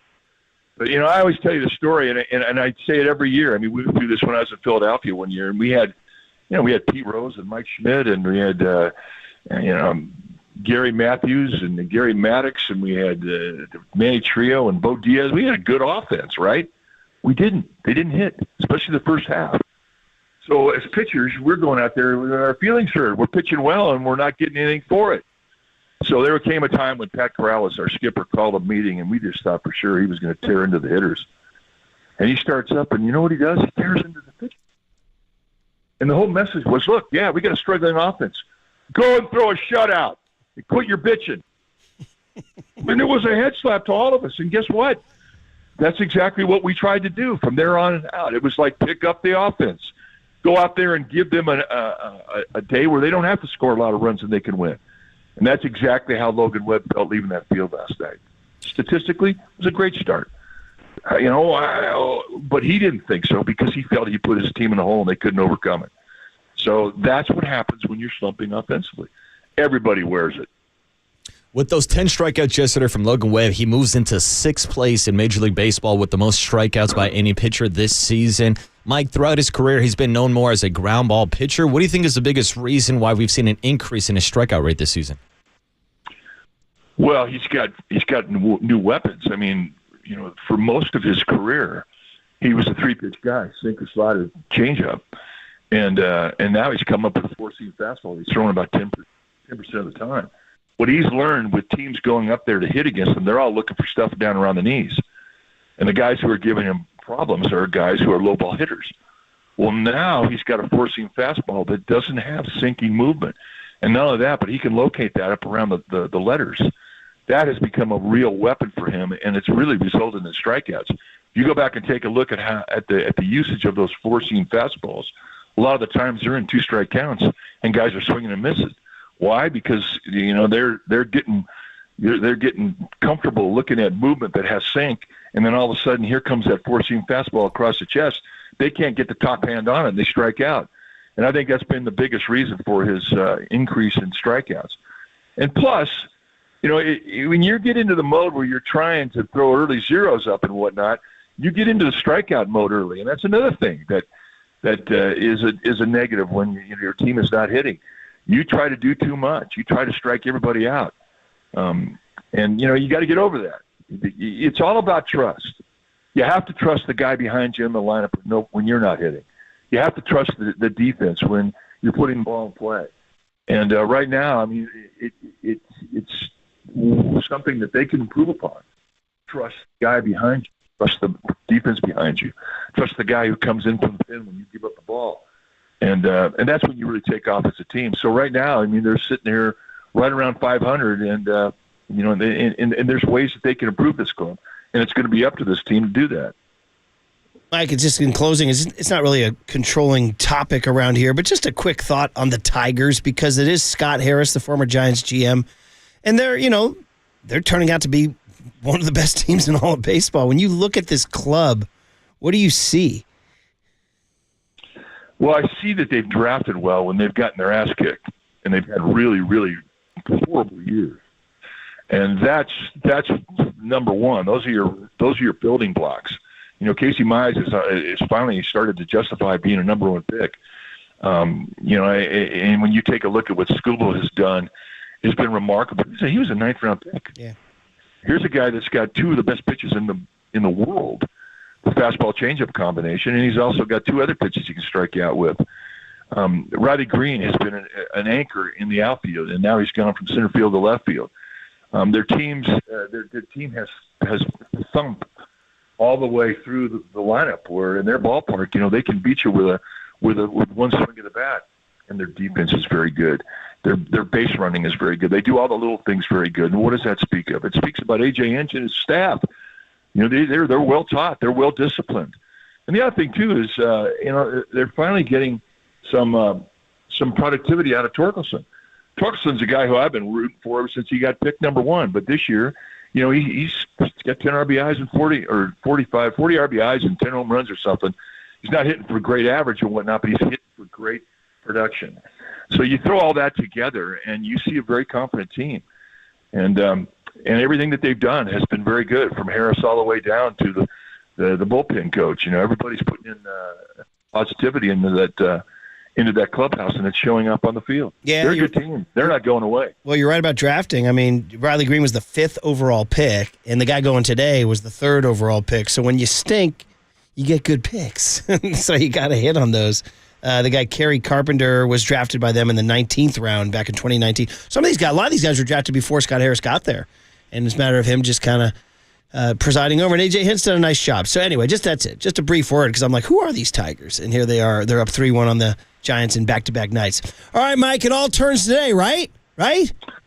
Well, that's what I'm thinking. I mean, and you know what? And it's more important, that's what they're thinking. They're thinking that they're going through a spell. And like I mentioned before, they still rank 12th in Major League Baseball in scoring runs. So they know that they can do that. They know they can score runs. It's just going to be a matter of them trusting one another as they try and get through this. And the other thing, too, is they haven't gotten a guy who's been really, really, really hot. Up until now, it's been all Wilmer Flores. But, Wilmer can't play every day. Every once in a while, he's going to take a day off. They need one of their big guys to go off. And it's what's going to turn this team around. And I don't know who it's going to be, but one guy getting hot can take a lot of pressure off everybody else, and that's the key.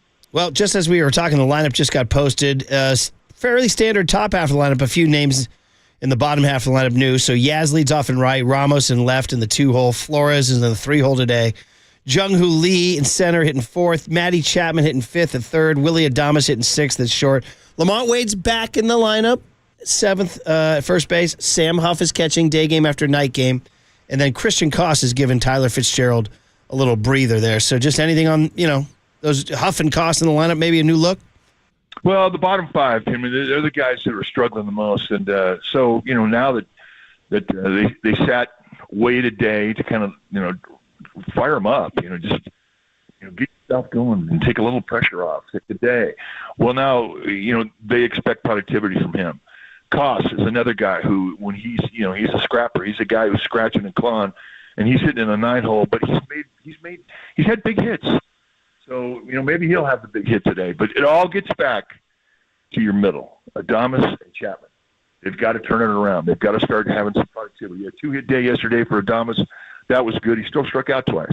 So, one of the hips was a bloop, but he'll take it. Don't get me wrong. So they want some thump and they want some productivity and some big hits from those guys. Let's do it, Mike. Day baseball, morning baseball. Awesome. So enjoy it, and we'll talk to you Friday. In a bit. Mike Krukow, talking Giants baseball. All right, lineup out. We'll continue. Are we overreacting? Did Melvin fire you up?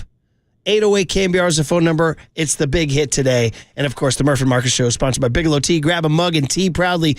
Big hit. Line them up. 808 KNBR is the phone number. 415-808-5627 is the Golden State Lumber and Showroom text line. If you feel like you're overreacting, today will make you feel a lot better. Day baseball, morning baseball on the Sports Leader. Now, from the O'Donnell Financial Group Sports Desk. Learn more at odfigroup.com. O'Donnell Financial Group, because planning is a process, not a product. We are still giving away 2 single-day tickets for Sunday at the Aftershock Festival in Sacramento. We want you to stay tuned through the 8 a.m. hour for your chance to win today. And when you hear the cue to call, the number to dial is 415-896-KNBR. And if you're caller number 10, that means you win. It is all brought to you by Danny Wimmer Presents. And you can find official rules on thesportsleader.com.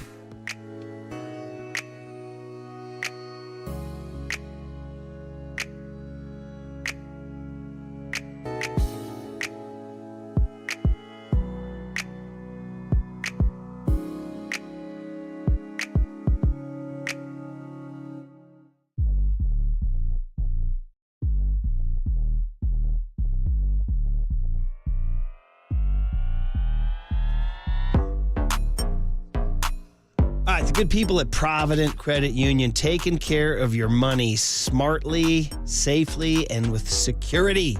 Making a smart move with your money makes sense. That's why Provident Credit Union is offering a pick-a-term certificate. You can earn up to 4% annual percentage yield and grow your savings safely.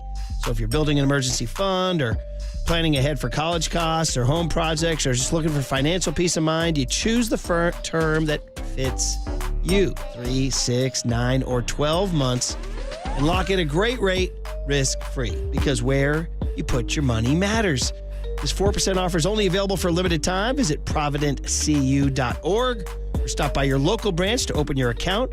Provident Credit Union was recently named one of America's best regional credit unions for 2025 by Newsweek. Another reason you can trust where you bank. This rate is effective as of May 1st, 2025. Minimum balance required of $10,000. Early withdrawal penalties may apply. Federally insured by the NCUA. Discover the best in retail and business banking right here in your community. Learn more at providentcu.org.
it now. This is The Big Hit. Sponsored by Benjamin Moore Paints. Experience the Benjamin Moore retail difference at their independently owned authorized retailers today or at benjaminmoore.com. On KNBR 104.5 FM and 680 AM. The sports leader. Murph and Marcus is sponsored by Bigelow Tea. Grab a mug and tea proudly.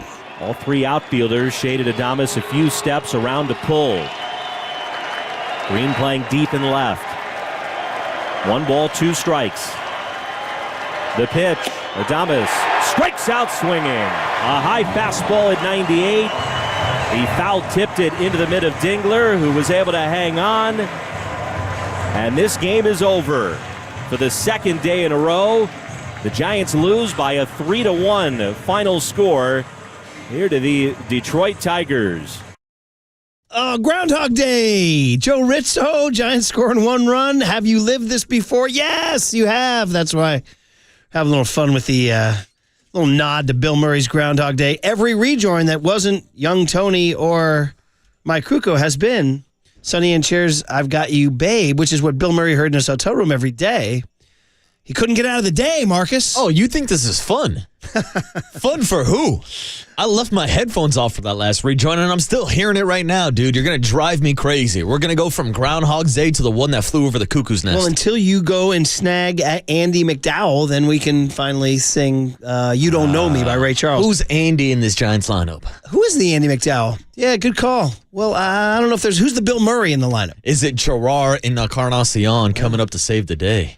He did hit a home run last night. He did. You asked me this morning, what's the best thing I saw last night? I said it was seeing Gerard hit a bomb in Sacramento. 808 KNBR is the phone number. 415-808-5627 is the Golden State Lumber and Showroom text line. So good morning, everybody. Brian Murphy, Marcus Boucher, young Tony over there. John Joe's back there doing something here. It is the Murph and Marcus show. And, of course, you're listening to KNBR AM, KNBR FM, San Francisco, the sports leader, a Cumulus media station. And if you long for more pain and just need to kind of just get right back into the endless suffering that is life, I believe, don't the Zen Buddhists say life is pain, I believe?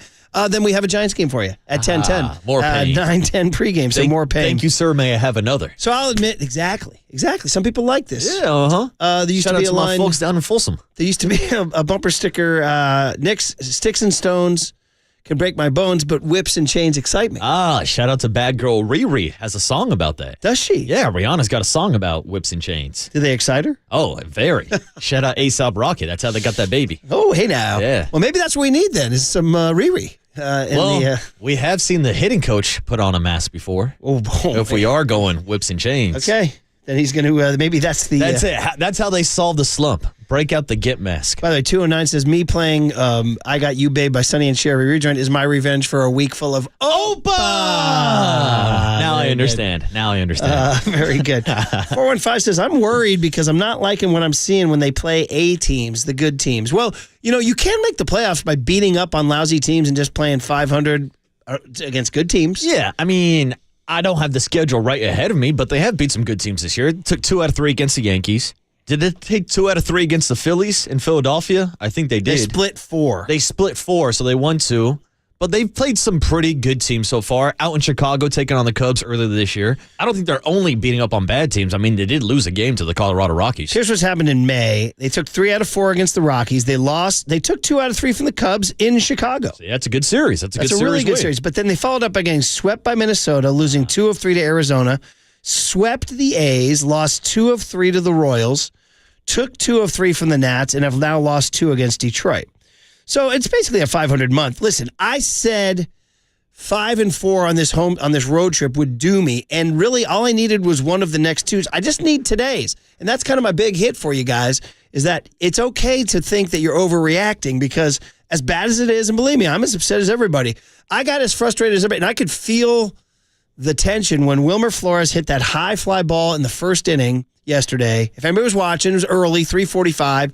I know some people have work. What a concept, right? We have work in the morning, and then we do nothing for the rest of the day, except for have our official Tam High Hall of Fame voting night last night. Dude, big night. Ooh. We chose our first class. Very exciting. And you know what? Last night I was like David Baker, the guy who knocks on the door, and I've been informing the first class of their induction. That's awesome. Just tell me that Jack Loader got left off the ballot. He's off. He's off. Oh, he's begging to get on that thing. I can say this now because I've contacted this guy because we want to keep it secret until everybody reacts. But I contacted him and he got back to me last night with a gushing nice email. But you know who's in the first class?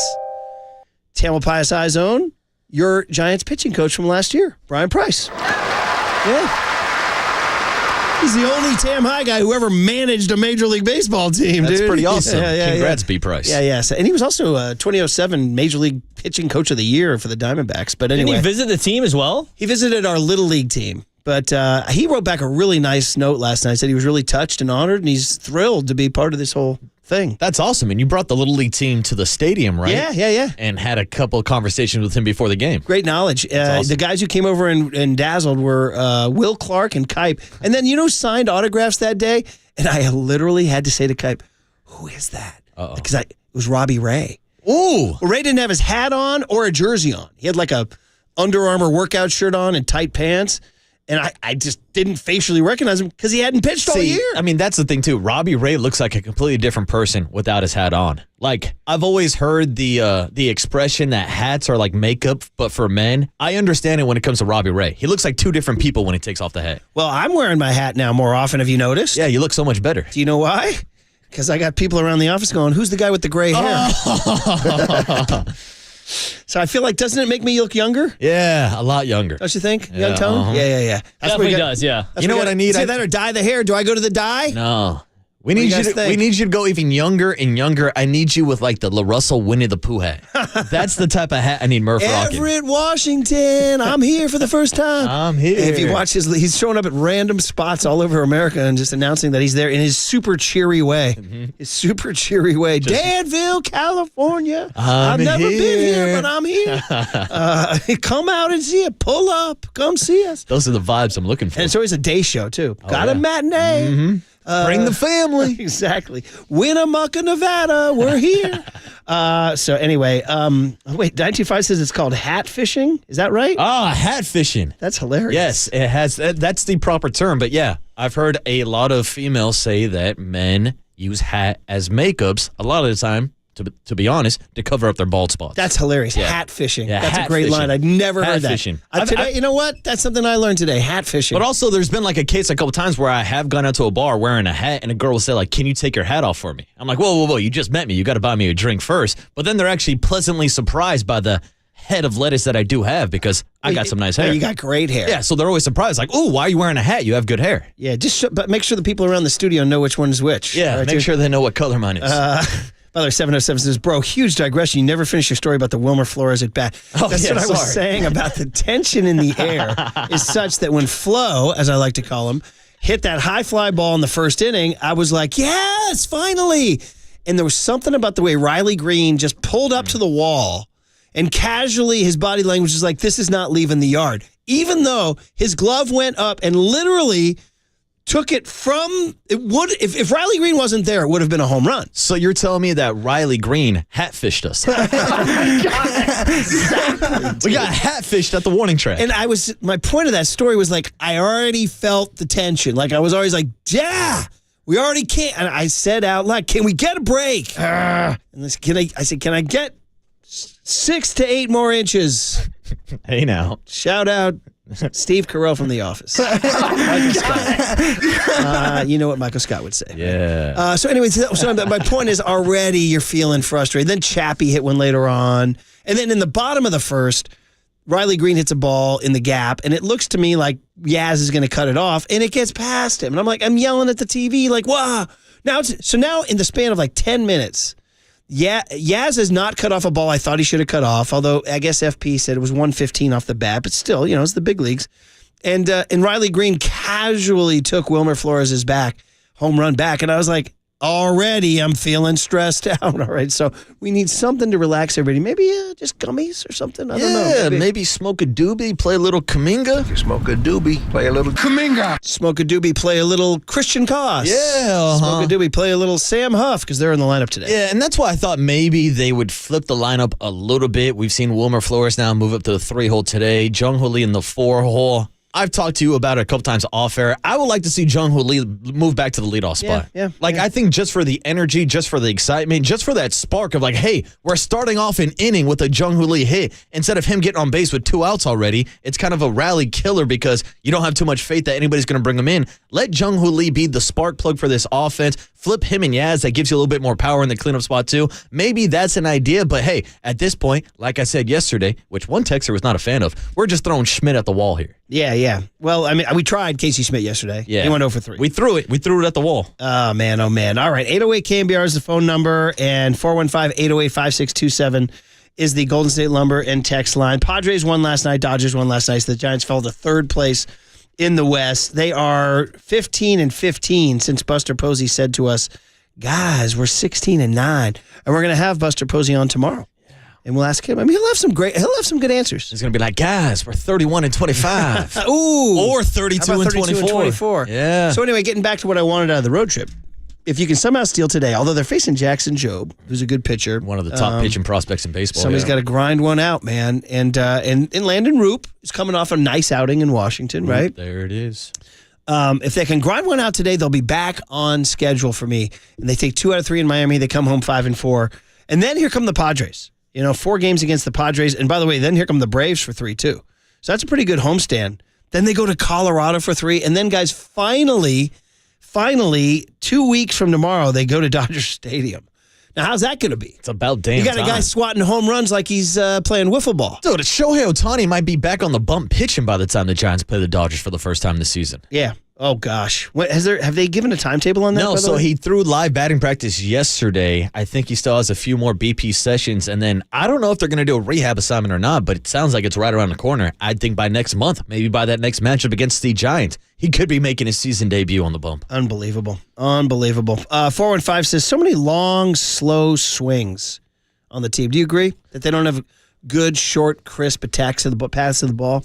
Well, I mean, look, Mike Yastrzemski, Elliot Ramos. Ramos has a quick bat, doesn't he? I don't want to get too into the weeds here with the analytics, but we've heard guys like Yaz talk about slowing down their swing this season to stay in the zone longer. Now, it's a different approach because obviously you would think a faster swing, more power, quicker bat speed, all that good stuff would lead to more exit velocity.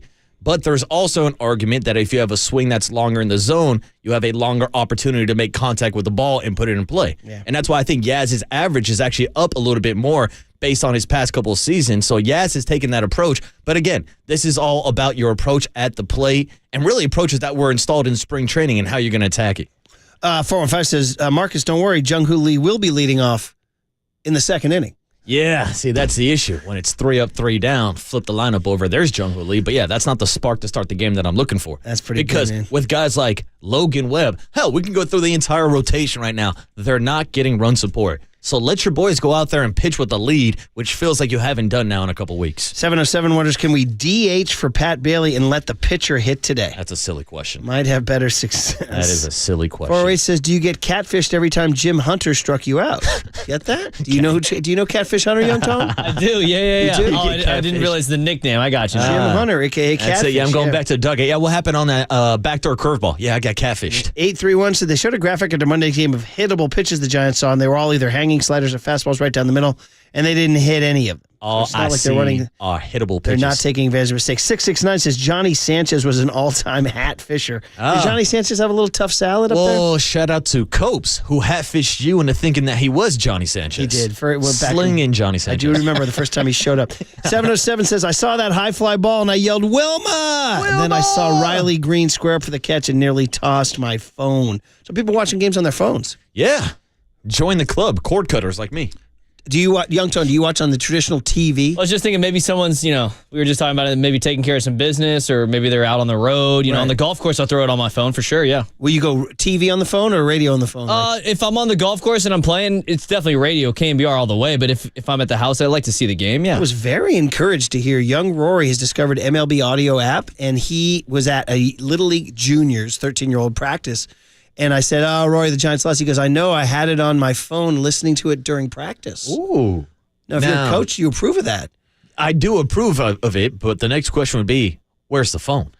How's he listening? Is it in his back pocket, maybe? That's the question. And then is that an issue? I'll ask you as a Little League coach. for a player to have his phone in his pocket during probably practice. should have done a deeper dive on this because I was pleased to hear he was listening to the game, but it was batting practice. So you're kind of just hanging out by the cage. Yeah, well, I can tell you that I definitely used to do that too. Like when I was shagging balls, like I would keep my iPod or my phone in my back pocket, and I'd be listening out to music too, but the coach wasn't a big fan of it. Okay. With AirPods in? No AirPods. I was just blasting it, but we were so far away out in the outfield. Let me ask you guys this too. We got a 13-year-old who wants AirPods. Is this should this be allowed? Yeah, I think it should be allowed. What? Why would? I'd say they'd probably lose them. Well, especially that's number one. That's our number one takeaway. Especially coming from the Murphy family tree. So he paid for him himself with the money he made umpiring. Well, then that's fair. That's fair game. Yeah. And this will teach the kid a little bit of responsibility. If you lose this is you now losing out on money. You're ready to coach and be a dad. That's it, Uncle Waterboy. I'm here. So what about AirPods? Are they like, is this what you guys all do? Is it you guys walk around with these things in? I mean, to be honest with you, I do have a couple pair of AirPods. I have 2 pairs that are missing one of the AirPods because they are hard to keep track of. They're easy to lose, I would say. I'm actually more of a fan of wired headphones like the ones we use in studio, but now they create these damn phones where you can't plug in anymore. Exactly right. There's no more aux cords. Yeah. So now you have to have AirPods. So you really have no choice. Is the sound quality, don't you get ambient noise from the street if you're walking down the street or whatever? No, I'd say the Apple AirPods are pretty good. I'm not a noise cancellation expert, but what are we doing? Are you doing them? Now they have location tracking information on your AirPods. I think it's a good idea. I do think it's a good idea for him to buy them himself, so he does have a sense of responsibility. Do you have some? I got some AirPods. I got some Beats Pro. Do you wear them when you play golf? No, never when I play golf. No. Right. When I'm running or biking, absolutely. My brother wears them when he plays golf. Do you find somebody you're talking to somebody and they have AirPods and they're not listening to you? That's rude. That's a fair point. Yeah, but now you're going to run into the situation where your kids are going to have your AirPods in even when they're not listening to music. It'll be kind of just like putting your hood on, don't talk to me. I got my AirPods on. I've done that move before where I've put in headphones just on a day I don't want to talk to people, and I'll just walk around with headphones on so people don't bother me. Well, that's pretty good. 650 says he's going to lose them and too many radio waves going into his head. That's disappointing. Radio waves. 209 says he's going to lose them or leave them in the pocket when they wash clothes. Guaranteed. 408 says Beats greater than AirPods. And 650 says the issue with AirPods and the 13-year-olds, are they paying blanking attention? 831 says, I'm on my dog walk right now listening to you on my AirPods. Shout out to 831. But yeah, I give the kid about a month, if that, maybe 3 weeks before he loses one of those AirPods. And then he'll learn that, Yeah, exactly. Then he can go on a little bit of a scavenger hunt and try to go find that left AirPod. You said there are location devices to find There are, because for this example, my brother was in the city, actually left an AirPod at my buddy's place. We didn't know where they were. We actually used the tracking information, found him at my buddy's place, returned him to his a nice little AirPods case. A nice little case. Look at that. We shall see. I don't know how we got on that digression. All right, listen, Cooler of Content's coming up at 8:30. Giants pregame at 9:10. We can continue to lament this situation or find a clue or find a solution. Or are you overreacting? Or did you like Bob Melvin getting tossed? Actually, Mike Krukow talked about that today. We can get into some of that. And maybe did you find the radio audio, the game audio from Darren Chan? I did, yeah. It sounds like our sound editors cut it out. We have the better audio anyway. You can hear the call FP chimes in with the exact same discussion we had. Okay. Yeah. We'll do that next on The Sports Leader.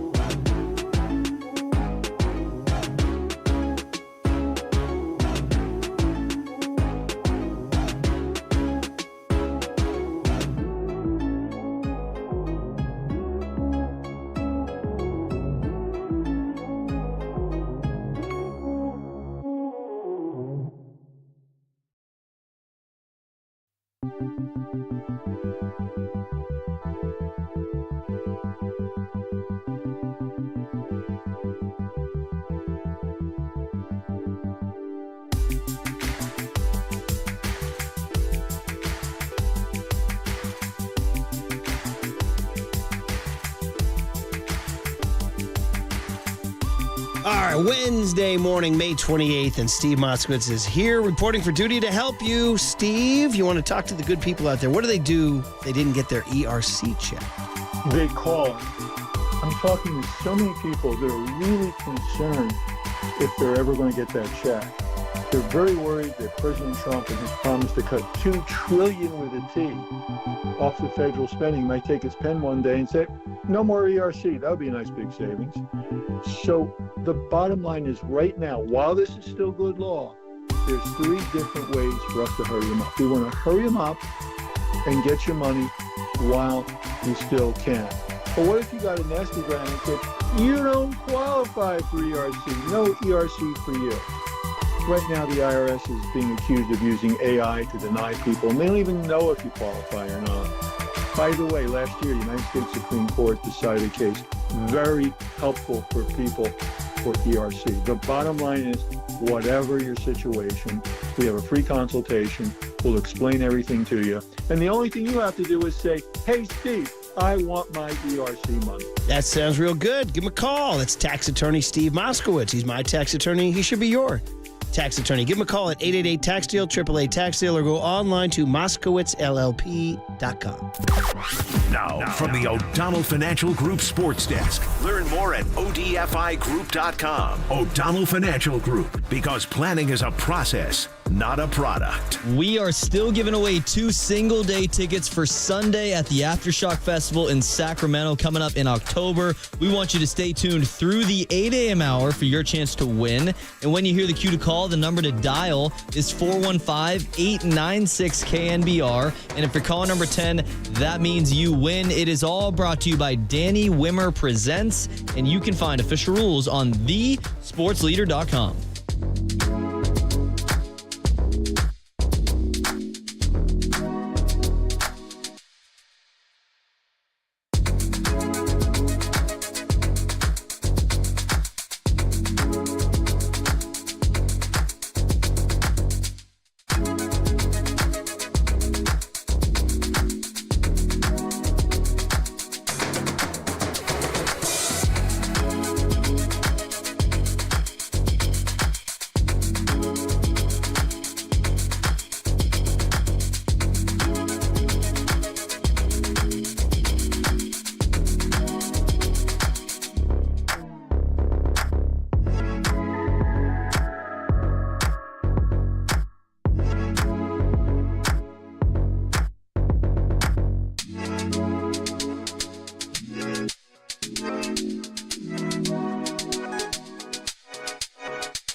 And now it's time for the Protect Your Assets Business and Technology Report with me, David Hollander.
Listen to the sports leader anywhere, anytime. Download the KNBR app. Murph and Marcus continue live from the KNBR Casino Matrix Progressive Jackpot Studios. Casino Matrix. Progressive jackpots are here. Where are you? Just drop in 1-800-GAMBLER. Torres takes the ball, 3-1, and that was borderline.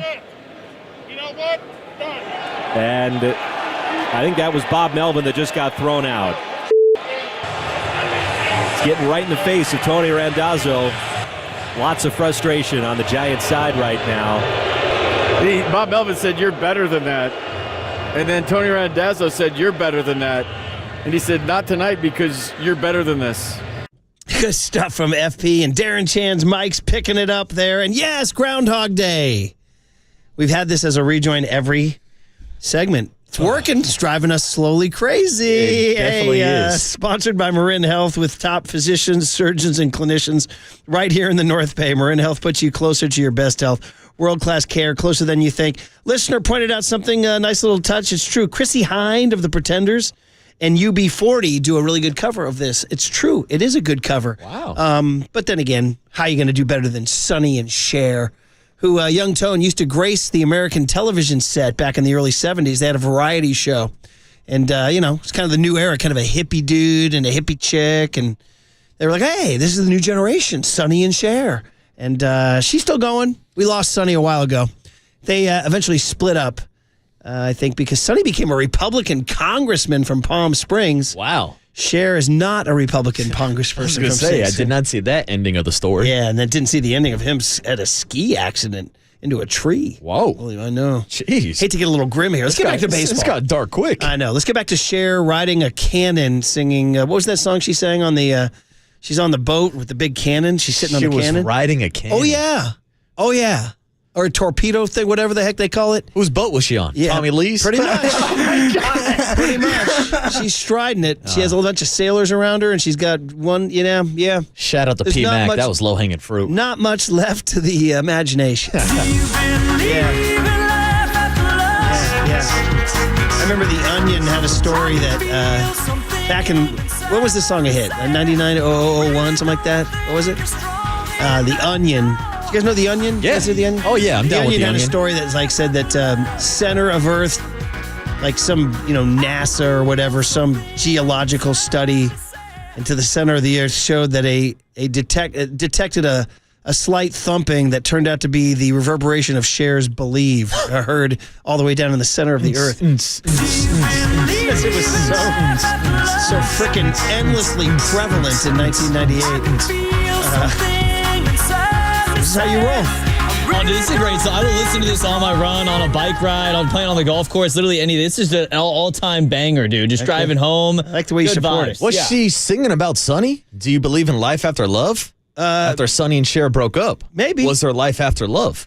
Because when they sang "I Got You, Babe," it was so sweet, so innocent. Because they said, "I know our love won't pay whatever we have. Our money won't pay the rent. It's already spent, but we have I got you, babe. I got you, Murph." Yeah. Although that's not true. If they're a couple that doesn't have enough money, eventually financial stress will enter the relationship and cause friction. But Murph, Yes, they it say will. money can't buy happiness, but it sure can help. I'm trying to figure out share video on a ship. Oh, it was If I Could Turn Back Time. It wasn't Believe. Oh, man. Yeah, she's straddling a big old honky. She's on the USS Missouri. Wow. She's straddling a big, gigantic gun. All right. So keep going, Murph. should probably change the subject. Yeah, a lot of digressions today. Yeah, well, that's what the Giants offense does to us, Yeah, right? exactly. When we get turned into Groundhog Day talking about the bad offense every day, we need a couple digressions. Should we have Mike Krukow on Bob Melvin getting ejected yesterday? And you know what? I am old school this way. I like it. It shows a pulse. I know Gabe Kapler and that generation frowned on it. Really? Is that what you imagined? They saw it as, is the big word, performative. That's an uninformed take. Which means, you're just doing something for show. You probably need to do some homework on that one. And you're not really doing anything productive. That's incredible. I'm just curious if you know the distinction. You're on fire. That's a great question. Boy, how many do we have? Walk. Wow. That's the last one. Do we have the footsteps? Walk. No, that's in the Z drive. Anyway, Mike Krukow on Bob Melvin getting tossed last night. Yeah. Protecting his players, standing up for his players, letting them know that they're loved. I mean, right now, when you're going bad as an offense, everybody internalizes and they're very self-critical, and that's the makeup of the athlete. It's just, if you don't have that, you don't get to the big leagues. But in doing so, once you internalize and you become a soloist, you no longer trust the guy behind you. You feel like you're the guy that has to turn it around. You're the guy that has to hit a 6-run homer. And one thing Bob Melvin does so well is he identifies the players when they internalize with the pressure. And so, therefore, his job is to try and take that pressure off. And you do it simply by standing up for him. Protect him. Protect him with the press. Be positive when there's a lot of negatives that surround him. And that's what he does. And like yesterday, he went out there with the intention of getting tossed. Just to try and fire him up. Just to try and let them all know that, hell yeah, our skipper's behind us. And then you be patient. If you're Melvin, you're positive and you're patient. You have to trust the system. You have to trust that these guys are not as bad as they look right now. Yeah. So I know it's old fashioned, and I know it's sort of like out of the Billy Martin, Earl Weaver playbook, but I go for it. You said you were just flat out entertained. Yeah, I mean, I enjoy drinking an old fashioned, and I like an old fashioned manager getting ejected. Like, it's one of the biggest downfalls, I would say, of the replay system being implemented into baseball and all sports, but especially in baseball. I miss watching managers get tossed. Yeah. I miss watching managers go out there and kick dirt on the umpire's shoe, toss them out of the game, get into it where they like throw the rosin bag like a grenade or something crazy like that. Like, that to me is pure entertainment. So I enjoyed it just as a fan of baseball, watching Bob Melvin get ejected, but also from a Giants fan perspective, but not even a fan perspective, a player perspective. You want your guys to go to war for you. You want your guys to pound that drum and say, look, that's my guy, and I'm going to stand up for you. Because every Giants fan right now is frustrated with Patrick Bailey. You don't think Patrick Bailey's frustrated with himself at the plate? He doesn't want to be hitting where he's hitting right now. And that's why I mentioned it earlier this morning. There's been multiple cases this season where Patrick Bailey has been frustrated with umpires calling strikes outside the strike zone. Now, that's not an excuse for why he's hitting below the Mendoza line, but you can see that frustration and you start overthinking it a little bit more, and maybe that does affect a young player like Patrick Bailey. So Bob Melvin, being a former catcher himself, knows that Patrick Bailey knows the strike zone better than anybody else. And so that's why he gives that type of response. Even if it's a half inning later where Patrick Bailey's trying to steal a strike at the bottom of the zone for Logan Webb, he's not getting that call. And so this is Bob Melvin going to bat for his guys. And I think it does send a message to the clubhouse, even if some people just do think it's theatrics and a lot of rah-rah in performance. No, I'm with you. The human element matters. It does, that, hey, the Skip's out there doing his thing. They kind of probably get a kick out of it, seeing the old man get all hot and screaming and yelling. Young Tone, are you familiar with the old days of the Earl Weaver, Billy Martin days?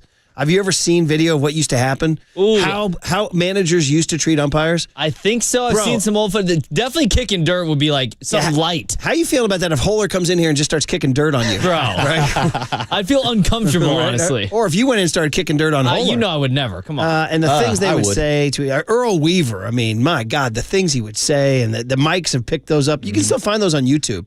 Tommy Lasorda. Oh, yeah. Man, oh, man. Some I told this story before, but it always made me laugh. Lou Piniella was another guy who would tremendously melt down. He had a tremendous temper. And I remember when I covered the A's, we were talking, sometimes we would just stand there with Art Howe. Art was very calm. And we would just shoot the breeze with Art during batting practice. And he said, we were talking about, they had just played the Mariners, and Lou Piniella was there. He goes, well, Lou told me that, he said he's done getting tossed. He said he's too old for it. And Art just got his arms folded, and he's smiling as they're hitting BP. And he goes, I turned on the TV last night. I saw him throw third base about 60 feet up the left field line. He goes, I said, there's old Lou right back at it. He still got it. He still got it in him. He said he was done with it 2 days later. No, it's like riding a bike. So anyway, I get it. And, it works for me on this sense. Listen, I'm looking at, just for example, the Padres just finished a 6-game losing streak. They lost 6 in a row. They lost 3 at Toronto. They lost 3. They lost 3 to the Mariners and 3 at Toronto. They lost 6 in a row. So, these things happen. Look, and I want to jump in here because you brought up the Padres. Think about the narrative towards the end of Bob Melvin's time with the San Diego Padres. How about how it was possible that maybe he lost the clubhouse? Well, Bob's gone, and Manny Machado and Fernando Tatis are still starting fights in that clubhouse. So, again, I think what Bob Melvin did yesterday is a message to his clubhouse so that he doesn't lose the clubhouse. Once again, standing up for your guys and saying, look, if you can't fight, I'm going to go out there and fight for you. And that's why he did what he did. Maybe it was a little predetermined, or maybe Bob Melvin was simply just pissed off because it was a bad strike zone. Yeah. Anyway, I think we both approve of a little pulse there. By the way, a lot of people checking in on Cher riding the battleship guns. 801 said, was Cher riding a torpedo bat? 831 send some to the Giants. 831 says Cher's voice has more thump than the Giants' 5-9 hitters. And another one says 650 says, listen, if you're going to go down the Gabe Hall of Fame, can I get his burger review at least, please? Yeah. I like them in all shapes and sizes, and this one was thick and juicy. Okay, dude. Man, I need something thick and juicy in the middle of that lineup. He knew exactly what he was doing, by the way. His Prince in the background. His DMs lit up with some thick and juicy. I mean, with the scream of Prince in the background, it's just timed out perfectly, Tony. I like them in all shapes and sizes, and this one was thick and juicy. All right, cooler and content. We're going to get to that pregame at 9:10. Hopefully you guys are having a couple chuckles along the way on the Sports Leader. I like them in all shapes and sizes, and this one was thick and juicy.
All right, everyone, chill. This is the cooler. He's bitten a cooler of content.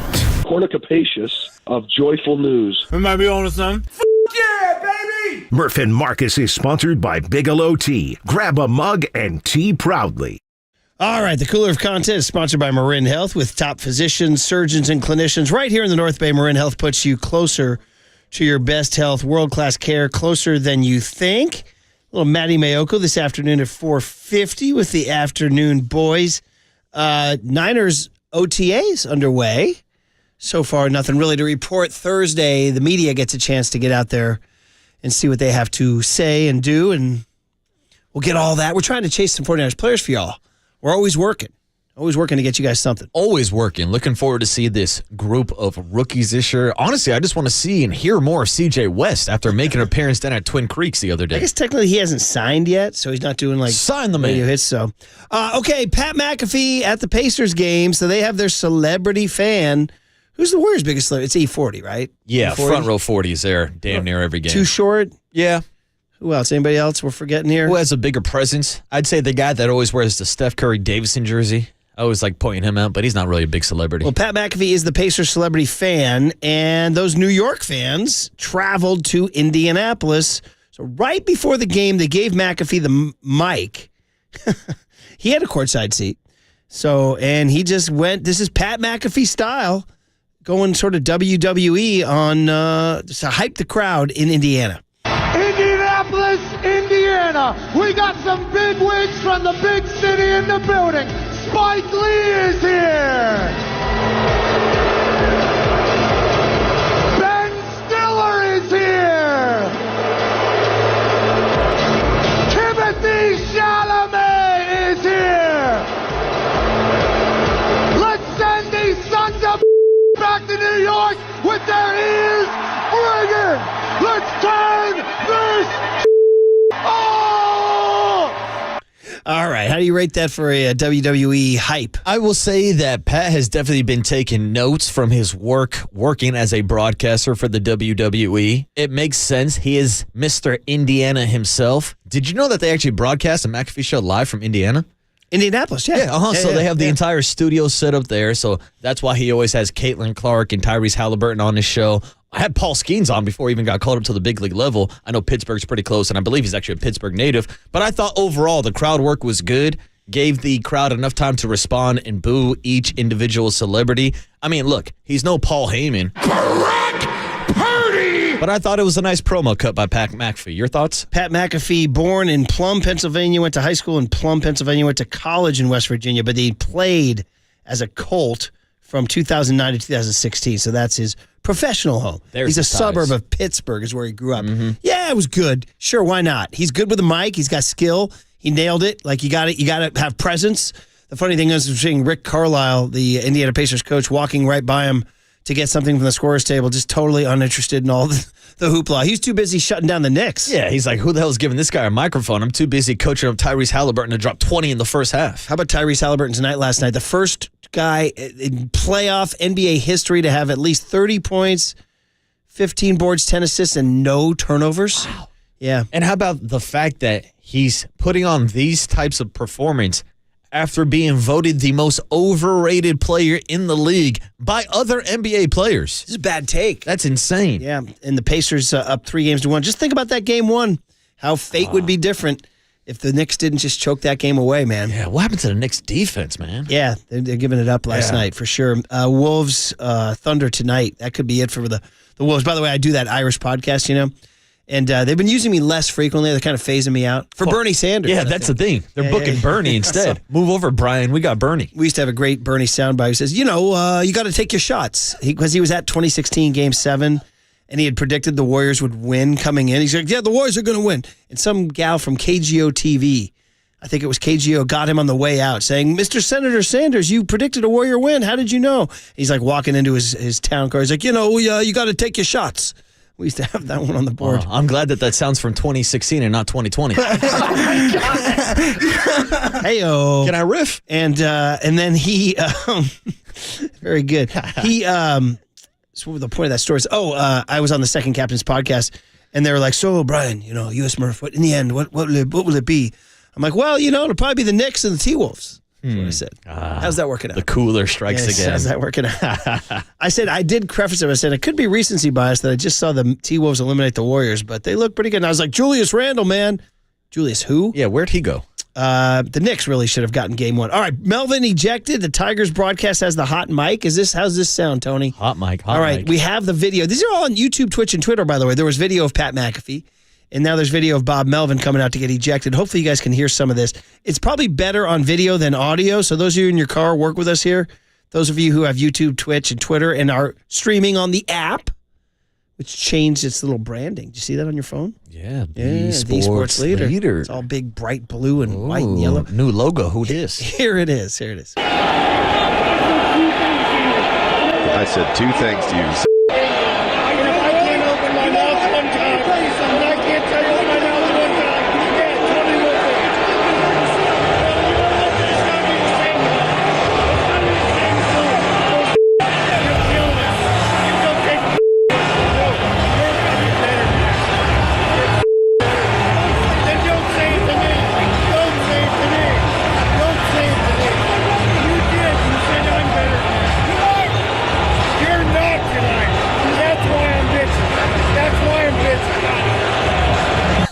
So good.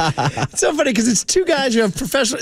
Some of that was so childish. He goes, "Don't say it to me. Don't say it to me. I didn't say it to you. Yes, you did." It's almost like hanging out with your brother and sister. Oh, he's poking me. He's touching me. He's touching me. Exactly. Stop touching your brother. Stop touching your brother. The whole thing was, what did you say? I said be better. Don't say that to me. He goes, you got to be better, Bob. He goes, well, you said that to me. I mean, the whole thing was this big It's like, don't tell me I got to be better. I did say you got to be better, but that's the problem. You weren't better today, and that's why I'm bitching. You said it first. Whatever you say bounces off. I'm rubber, you're glue. Whatever you say bounces off me and sticks to you. That's pretty much what they were saying. But it was good. It was fun. Yeah, I like seeing the back and forth and the fire of a Bob Melvin. Okay, have you pondered Aaron Rodgers lately? Oh. Do you care? Well, I ponder life every day, and that does include Aaron Rodgers in his future, I mean, he's not with the Steelers right now. He's May 28th.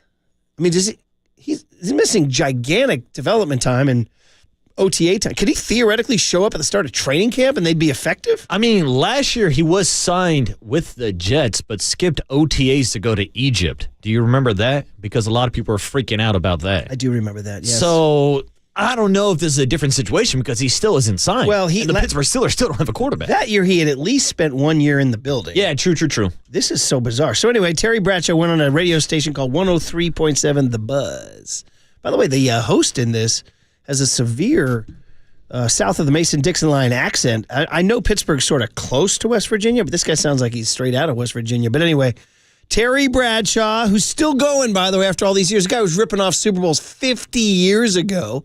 50 years ago.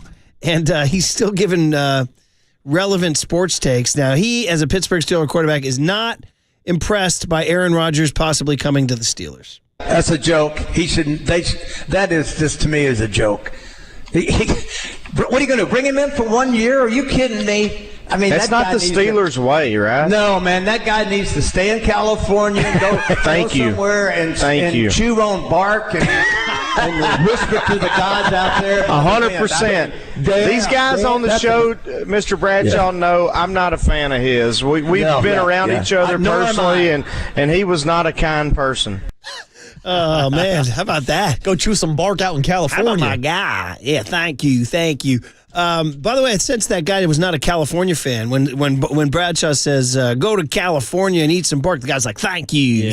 I've been saying that about California for years. All they do is eat bark out there in California. Man, they need to hang out with you at Little League game, maybe smoke some bark. Yeah, I was going to say, you're doing the wrong thing with the bark, buddy. Why don't you grab some grass? Stay in California and go somewhere and chew on bark. Thank you. Well, we all think of California. Thank you. Man, oh, man. Hey, come on out. The water's fine. Yeah. Come on out. And we got some nice bark. We got the redwood trees. We got all type of trees. Yeah, sourdough bread. We got some crab for you. It always amazes me, too, like when you hear folk from down south, and Terry Bradshaw does have ties to Louisiana, I believe, so he goes back down south. When people talk about California, do they only think of San Francisco and L.A.? Like, they don't think about Northern California, like Humboldt County, up in Sacramento? 4 different Californias. That's what I'm saying. So everybody just thinks, like, oh, it's all just a bunch of tree huggers and bark eaters. 100%. 100%. I'll tell you what. You know, our listeners up in north of Humboldt and all that, they want to be the free state of Jefferson. You know that, right? There's a whole movement up there. Like, it's a real movement.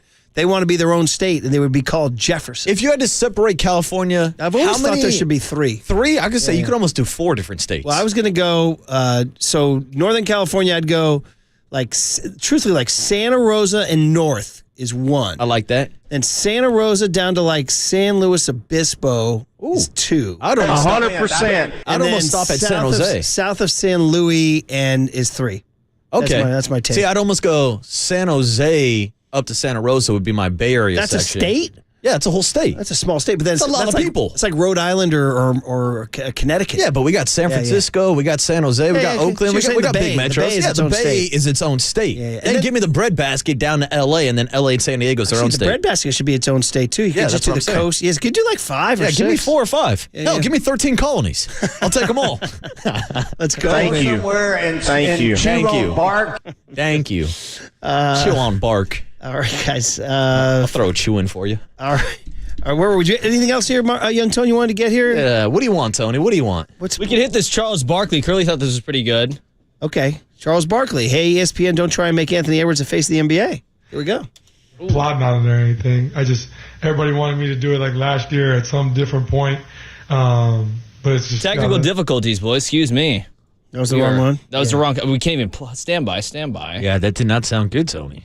I got it. Here it is. The Oklahoma City Thunder are going to win the championship, and anybody want to bet me any amount of money, come to my damn house because I can afford it. OKC is the best team in the NBA. I've been telling y'all that for 2 months. Hey, ESPN, I love you guys. Don't try to make Anthony Edwards the face of the NBA. The face of the NBA is Shai Gilgeous-Alexander, Joker, and Giannis. You can't give it to people. They have to take it. And Shai Gilgeous-Alexander is taking it. He is. It's a true story. Like I said, I feel kind of silly. And who knows? I mean, I don't know. Who knows? But like I thought, the Warriors would have beaten the Thunder. Yeah, I don't know about that. But Thunder, you know what the thing is? The Thunder, look what they're doing to Ant Edwards, completely taking him out. Yeah. It's not that Ant Edwards is playing terribly. It's that the Thunder are removing him with incredibly aggressive defense. What would they have done to Curry? I mean, they would have taken Curry, and then who was it going to be? Well, Pods? That's the thing, and I heard Marcus Thompson on with the guys yesterday talking about how Anthony Edwards is realizing that maybe he's not Steph Curry. And look, a lot of guys aren't, but Anthony Edwards came into the league this year and led the NBA in three-pointers made. He elevated his three-point shot. But now he's seeing the coverages that Steph Curry usually gets. Now he's looking at the double teams, the traps, like all the defensive tension that Steph usually gets during this series. And it seems like Anthony Edwards has not stepped up and kind of given us that Steph-type performance, at least not in this series of the Western Conference Finals. And certainly Julius Randle has not been Klay Thompson. No, Lou Dart and Alex Caruso. I mean, shout out to Caruso. We didn't even talk about the work he did in the last series against Jokic. I mean, this guy's playing phenomenal defense off the bench, and that goes to show that maybe it is a good idea to give up a young prospect or a young talent like a Josh Giddey for a vet like an Alex Caruso for a team like OKC. Are we ready for the OKC Thunder era, or will this be just yet another change, another different NBA champ? Like next year, will it be, I don't know, next year will it be the, who's rising up next year? Well, maybe the T-Wolves. The San Antonio Spurs with Wemby being healthy, and if they Houston trade for Rockets. Giannis or if they end up getting KD, yeah, it's a possibility. My question would be with OKC moving forward, they haven't paid anybody, I don't think. Like SGA is going to be looking for a max contract. Chet is going to ask for a big contract. Our guy from Santa Clara, Jalen Williams, is going to ask for a contract. Like, can they afford to pay all these players? I guess that's a problem for the OKC Thunder. It's back when they had Harden, Westbrook, and Durant. Yeah, Same this stuff. is true. By the way, 4 and 5 text in on the Golden State Lumber and Showroom text line. It says, I swear to God, I'm in the gym listening to Eminem on my AirPods. Thank you. And on our gym music, Cher's Turn Back Time just came on. WTF is happening. The Giants are going to win today. The Giants are going to win today. Yeah, like the guy in Everybody Wants Some says Astros are going to win the World Series after he has a intimate encounter. Hey, now. So there you go, guys. Good, cooler content. Enjoyed it. Okay, we're getting closer and closer to our 9-10 Giants pregame. Yeah, she's riding the battleship gun. Yeah. Hey, man, it's a look. It's a look. We'll get you guys ready for pregame at 9:10. Look at Walter likes it on the Sports Leader.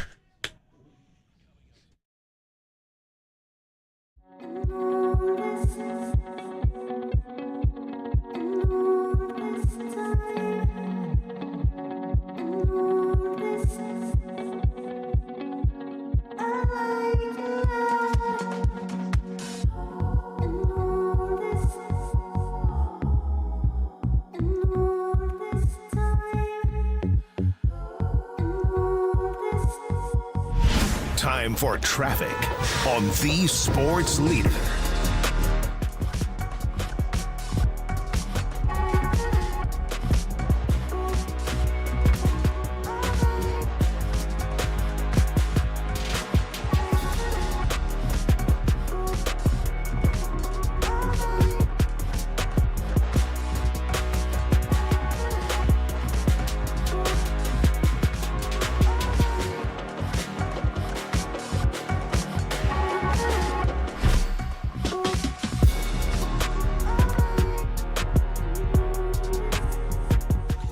Hey, let's talk Bigelow Tea. My friends at Bigelow Tea, because every season is Bigelow Tea season. That's why Bigelow's the number one tea in the Bay Area. Number one, baby. So what we do here at KNBR is we reach for our mug and we fill it with Bigelow Tea. English breakfast, that's my favorite. Gets me going. Love all of Bigelow's different flavor options. Really, they're all great. And it's perfect for those of us who make our living behind a microphone nice and soothing. So you want to know what keeps me going, keeps us going, keeps KNBR going? Look no further than our cup, Bigelow Tea, right here at the KNBR studio. So grab a mug full of your favorite Bigelow Tea and tea proudly. I'm just sipping on chamomile.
Listen to the sports leader anywhere, anytime. Download the KNBR app. Murph and Marcus continue live from the KNBR Casino Matrix Progressive Jackpot Studios. Casino Matrix. Progressive jackpots are here. Where are you? Just drop in 1-800-GAMBLER.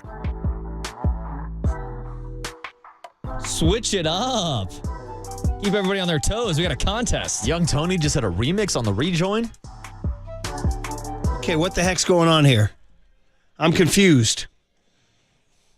Is this Death Veil?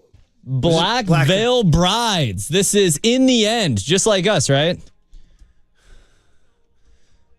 All right, I'm giving Black Veil Brides a chance here. I don't know if this is ranked high enough on the death metal preschool dad Peter rankings. I'm going to say no. Yeah, I don't think so. It's a little too poppy. I need more of a dead fetus from yesterday. Exactly. I'm feeling... This has almost a... what's that band that sang the Black Parade? The Imagine Dragons? No. The Imagine Dragon D's. You guys know this is straight from your era. About when I was a young boy, my dad took me to the parade. Good Charlotte? No, it's not that. You guys one of those know. bands. It's one of your millennial band. Yeah, I got to hit up Copes and Baby Huey for that info. Blink-182? No, I wouldn't go Blink Welcome to the Black Parade by My Chemical Romance. My Chemical Romance. That makes sense. That's who these guys have a little vibe of. That's my take. Yeah, not heavy enough death metal. Sunday Aftershock Festival. 2 single-day tickets to the Aftershock Festival at Discovery Park in Sacramento. 10th caller in the studio scores a pair of single-day tickets. Sunday. See Rob Zombie, Bring Me the Horizon, Marilyn Manson, and Black Veil Brides. There you go. So congrats. We'll do this again Thursday and Friday. Caller number 10, 415-896-KNBR. Did you ride with My Chemical Romance? Or? Not really, to be honest with you. Yeah. Like, it's weird. I kind of grew up, like, in that skate culture, but I never really got into, like, the Vans Warped Tour movement, and a lot of those bands would be at those type of shows. Danny Dunn checked in with My Chemical Romance, so everybody's on that, too. By the way, speaking of Danny Dunn, we're going to do another This Date in Giants History. It could be our last this date in 750 battery history. If indeed we move, I'll believe it when I see it. You know, it was Cleo, our legendary overnight guy, who's just one of the all-time pros. Cleo's got a way about him. Everybody likes Cleo. And Cleo came up on Tuesday morning to say goodbye to us because he doesn't work Wednesday, Thursday. So we wouldn't see him till Friday morning. And theoretically, we'll be in Daly City Friday. But he said a very poetic thing. He said, if 10 o'clock comes on Thursday night and Dave doesn't come walking through that door, he pointed to the front door of the building. He said, then I'll know it's over, man. Damn. I was like, wow, that's a poetic image. This is the end of a movie right here. I pictured Cleo sitting at the desk and it's like 10 o'clock and some guy comes to the door and he kind of stands up hopeful. And it's just like a late night delivery guy going delivery for the third floor. And it's not Dave. And then the camera the drone pulls away, and it's not Dave. What a scene. And that's it. And then we fade out with what music? With Welcome to the Black Parade by Chemical Romance. Yeah, exactly. That'll set the mood. So anyway. Now, shout out to Cleo. But anyway, I want to go back to Danny Okay, real go quick ahead. and finish my digression before I digress myself into oblivion. I had a digression on your digression, but you go first. We are doing our last This Date in Giants history. And stay tuned for today's, because Brad Mansion has reminded me today's is a holy day. Today is a holy day for This Date in Giants history. I don't think I'm going to say anything more. I'm going to make you tune in. And those who know, you know. Oh, all right. If you know, you know. That was my digression. I just had one quick question / digression about our guy Cleo. Have we ever asked if there's any relation to Miss Cleo? And if so, does Cleo have a crystal ball about whether or not we will actually be leaving the San Francisco studio? Did you ever ask him? I didn't ask him. I need to ask about the crystal ball. We got three guys. All-knowing Cleo. We got to shout out three guys before we leave here. Cleo, our all-time overnight guy, who's just an absolute rock. The best. And the underrated midday guy, Ali. Oh. I'm a big Ali fan. Ali's my guy. And by the way, Ali moving back to Morocco at some point. I was like, damn. That's what happened to the States. He moved to the United States. He looked around. He goes, I'm good. Yeah, he's living that Moroccan dream. And shout out our guy, Oppo, in the parking garage. Oppo! And the difference of Opa. Those are three rocks of our routine here. I want to get pictures with each of them and put them up on social because those guys are part of our lives. And they're awesome at their jobs. And we're going to miss them. Absolutely. We're going to miss Oppo in the parking garage, Turkish immigrant, Ali, who's going to go back to Morocco at some point, and Cleo, who's staying. Cleo ain't going nowhere. Cleo's going to stay until we come back. Well, that's if we can't steal him down to our new studio anyways. I'm trying to get those boys with us. Cleo's from Oklahoma and is a Thunder fan. Hell yeah. Go win one for Cleo tonight. Yeah. I know. He'll make you root for the Thunder. All right, guys, what do we got today? We got, you're listening to KNBR AM and KNBR FM San Francisco, the sports leader, a Cumulus Media station. Just final thoughts here before we get into the Giants and the Tigers finale. The lineup for today is out. The only difference really is that they're Sam Huff for Pat Bailey. Some people might be happy about that. And Christian Koss for Tyler Fitzgerald in the 9-hole. Lamont Wade Jr. is back in the 7-hole. Yaz leads off. Ramos hits second. Wilmer Flores hits third. Jung-Hoo Lee hits fourth. We were talking about maybe moving him. Matt Chapman hits fifth. Willie Adames hits sixth. Wade, Huff, and Koss. And the pitcher is Landon Roop. Now they're going against the guy Jackson Jobe, who's pretty darn good. And so yet another tall assignment for these guys. But I don't know. Who's today's pick to click? Ooh, who's today's X Factor? Stay tuned for the award-winning Diamond Notes to find out. We'll have those for you on the other side. But I did want to address something you said about Christian Koss. Because I've heard the frustrations. I've heard people say, you need to DFA Patrick Bailey, which is not going to happen. He's a Gold Glove catcher. And it does seem like a lot of people look at baseball through the lens of, say, fantasy baseball, where they only care about the offensive production, not the defensive production that Patrick Bailey brings to the lineup. We had a texter yesterday on the Golden State Lumber and Showroom text on. I said, Waterboy, if I was a pitcher, I'd rather have my catcher hitting 230 with 12 bombs. We're like, no. That's not what you want. If you wanted that, you'd be looking at guys like Blake Sable behind home plate. Now, offensively, Blake Sable put up some good offensive numbers. Decent, I would say. But he was a mess behind home plate. And we saw the difference between Blake Sable playing time at home plate with Gabe Kapler and the Farham regime versus when Bob Melvin took over the program. And Bob Melvin refused to play Blake Sable behind home plate because he couldn't block a ball. It was that embarrassing. So when we sit here and talk about Patrick Bailey and why he's in the lineup, it's because he can steal you a strike that can lead to a Javi Baez ejection. It's because he can throw out a Bobby Witt Jr. It's because his WAR is still one of the best on the team because of what he brings to the table defensively. So I understand the frustrations. Patrick Bailey is frustrated himself, but there's no calls for Christian Koss or anybody to start getting more at-bats, even whoever the hell Sam Huff is behind home plate today. Like, there's somebody who texted and saying they should DH for Patrick Bailey and let the pitcher hit. I know that might be a troll comment, but still, baseball is bigger than just offensive numbers, and that's why Patrick Bailey is in the lineup. It is bigger than offensive numbers. You're right. If you go to Baseball Savant, which gives you those cool little graphics that are even I can figure them out, because there's sometimes I go down to analytic rabbit holes, bro.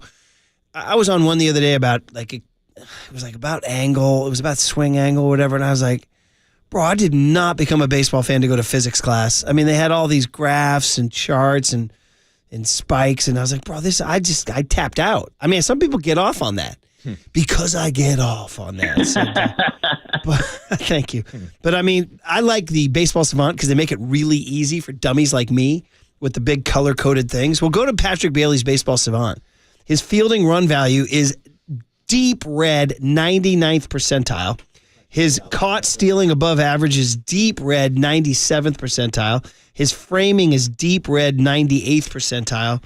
And his pop time is deep red 98th percentile. Yeah. So, I mean, it's all just top of the top of the top. I mean, you look at his Baseball Savant page, and it essentially looks like the American flag, which makes sense. I like America. I'll tell you, yeah, we do too. Yeah, we do. Patrick Bailey likes America. I do. And so in honor of America, he's made his Baseball Savant page red, white, and blue. Yeah, that's very funny. So I mean, I'm with you. Look at if they're going to win games 2-1 or 3-2, you got to have Pat Bailey out there stealing stuff, and he just can't be hitting 175 with a 237 on base. I mean, in 2023, he hit 233. In 2024, he hit 234. Those are back-to-back years of gigantic sample size in which he was a 233, 234 hitter, and we'd take that. Yeah, and it's just 175 is like, what's going on here? And there also is some value of having a switch-hitting catcher. Now, I can already predict, like Miss Cleo, that we're going to get some text saying, why does it matter if he's a switch hitter if he can't hit from either side of the plate? But there is some value in that when you are talking about building your lineup together. And I will give Patrick Bailey some credit for as bad as he's been the entire season. He does seem to have a bit of the clutch gene where we have seen walk-off hits before. We have seen him step up in clutch situations and at least put the ball in play and try to make something happen. 530 says, every lineup has to have a worst hitter. Let ours be a gold glove catcher. It's not a bad take. And I've given that argument before. You've asked me multiple times, on air and off air, what are we going to do with Patrick Bailey? You're going to sit there and watch him play gold glove defense. And catcher is the one position in baseball where I will give up offense. If you're looking for a second position to give up offense, I'd give it up at shortstop. If you're looking for a third, it would probably be center field. A spot, though, where I'm not giving up offense for defense is first base. And that leads us to the Lamont Wade Jr. conversation, a possible return of Gerard at first, what's going to happen with Wilmer and Casey Schmidt, and really what's going to happen over the course of time that is leading us to the bridge to Bryce Eldridge. Well, a lot of these great questions we'll throw to Buster Posey tomorrow. He's going to be like, guys, man, we're 32-24. Hopefully they're 32-24. But last time we talked to him, they were 16-9. And since then, they're 15-15. We'll ask him how he feels about that. Hopefully they get that win today. Now, again, as bad as the last 2 days have been, and we joked about Groundhog Day and I got you, babe, and all that, as bad as these last 2 days have been, they still can achieve my goal. And that's me. It's all about my goals to win 1 out of 3 in Detroit. I understood it was going to be a tough assignment going to Detroit. And if you can just get 1 there and then go to Miami and take 2, then you finish a 5-4 road trip. So that's still on the table. Well, that's still out there. Think about that. You just said Detroit's a good team. I believe they have the best record in baseball. And entering this series, you're talking about the Giants and the Detroit Tigers only being separated by, 2 or 3 games? Yeah. I know the Tigers are up to 36 wins now, but before this series started, it was 34 wins compared to 31. They were separated by 3 games from the best record in baseball. And I know it's a tough ask when we're constantly talking about the Giants' record and you're still looking up at the Dodgers and the Padres, but it's the fact that we are talking about them in the same conversation as the Dodgers and the Padres, and not with the Colorado Rockies in the cellar of the division. Yeah, thank God they're not the Rockies. Yeah, when they entered when they started the series, they were 31-22, and the Tigers were 34-20. They were 2 back in the loss column from the best record in baseball. Yeah, and think about that, and that's why when you asked the question this morning, are we overreacting? It does seem like there's a bit of an overreaction. I get it. People are frustrated with the lack of offensive production, but these are not the Colorado Rockies we're talking about. This is not a sub-500 team. And once again, I'll say it, maybe it's a positive sign that the Giants do have this record with these offensive struggles with their highest paid player, Willie Adames, not really producing. 4 and 5 says no water boy. So he's taking right at you, buddy. Said, I said I'd rather have a hitter than a 275 catcher who hits 20 home runs, and I'll still say it. The framing thing to me is overrated. Who says they would not have been called strikes anyway?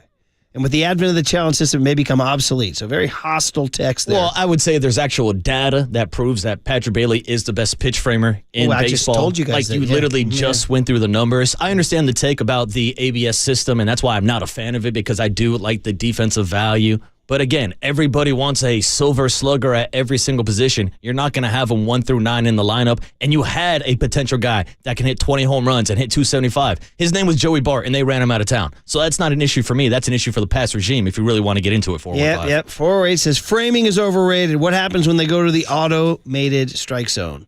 There you go. Yeah, what happens in 5-10 years when they have AI wives and I got to start worried about finding a partner and having grandkids for like that's a problem down the road. That's deep. You really want to get into it. 4 and 5 says Tony La Russa once said he'd take Yadi Molina with a low batting average over a catcher with a better batting average who doesn't have his defense ding, too. Ding. And Yadi was one of the best to do it. 4 and 5 has 2 texts I need to read. One, he says there's 27 outs in a 9-inning game. Someone has to make the outs.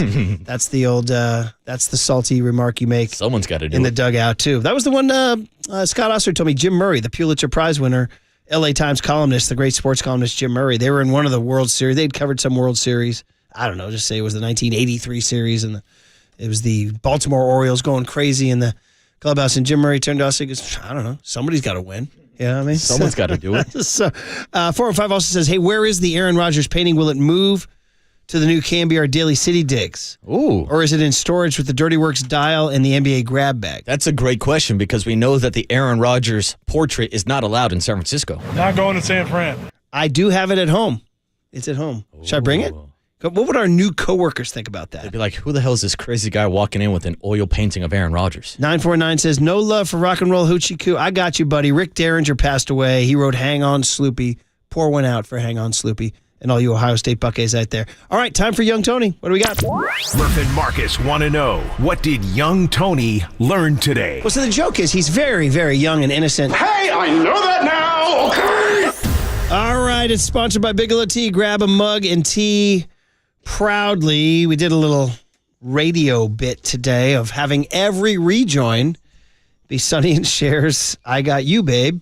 Just like in the 1993 romantic comedy starring Bill Murray and Andie MacDowell, Groundhog Day, he relived the same day over and over again until he could get it right. And every morning, his clock radio in his hotel room was playing this particular song.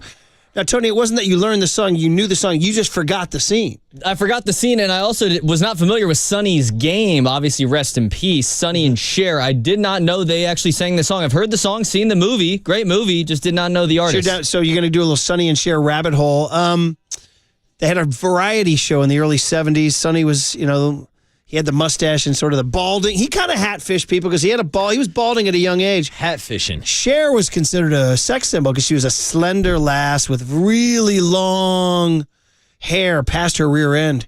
And then, she became Cher. She dumped Sonny and went on to become just Cher. Their child, Chastity, would not be, shall we just say, I'm treading into some very tender water here. Chastity was born one gender and switched to the other gender. Not so sure Chastity's getting invited to the White House anytime soon. Oh, that's what I'm going to say. Okay. I'm just being honest with you here, guys. Murph. I'm just telling you guys, that's what's going on right now. I thought you were going to make a joke about some type of belt or something. Chastity became Chaz. And Chaz now is a bearded man. And Chaz was in Curb Your Enthusiasm.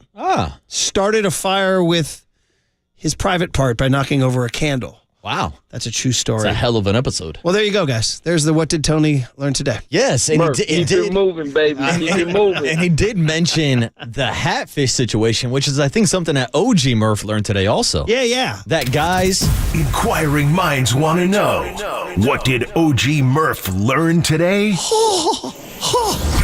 This is so good. It's called hat fishing. I didn't know about this. And we were talking about the difference in looks between a Robbie Ray with his hat on versus without his hat on. And I told you about the line that I've heard from females my entire life, that a baseball hat is essentially makeup for men. And then someone on the text line said there's a term for that. It's called hat fishing. I like it. Is it to hide a bald spot? Yeah, I think most of the time it's a receding hairline, a bald spot in the back of your head, something like that. Or to hide a nest of gray hair that ages you out of your demographic? Yeah, maybe that. Maybe you're hatfishing the audience this morning, Murph. I've been wearing them more lately. I'm just going to go, yeah, it's probably better. Professional hatfish. That way people who work around here can tell the difference. Yeah, you and me. They won't ask questions about the color of your hair, Murph. We literally we're not going to throw anybody to the bus. No. But it's too funny to say that there was somebody who worked here who didn't know the difference between me and Marcus and asked, is Marcus the one with the gray hair? No, Murph. What makes the story even better, they asked me if Marcus is the one with gray hair. I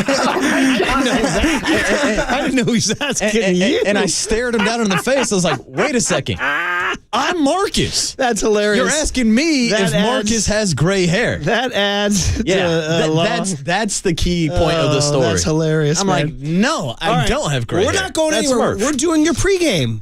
We're going to bring you guys a Giants pregame. I want to tell everybody to stay tuned for this date in Giants history. If you know, you know. And, of course, we want to thank John Joe Curley, Young Tony, Marcus. We got it in. Tomorrow will be a full show, so hopefully we will not be playing Groundhog Day. I got you, babe. I'm sick of it. And we will have diamond notes for you, and we'll do a little talk back. Do I engage with FP about the wave? Ooh, you might have to. Yeah. Is he going to do the talk back with us? Ooh. Yes, indeed. And you know what the talk back is sponsored by? Talkback is sponsored by? Speedy Oil Change. Yeah, I got you, buddy. I'm going to hit 10 o'clock right on that 9:10 on the notes. My man. I like to always say, because, man, Holler used to run these things. You guys got to get out right on the number. You got to get it right on the number. Like, you mean getting on the number, like saying when it's time for a change, think Speedy Oil Change and auto service, engine light on. We can fix that. Like that kind of number, because Giants pregame is next.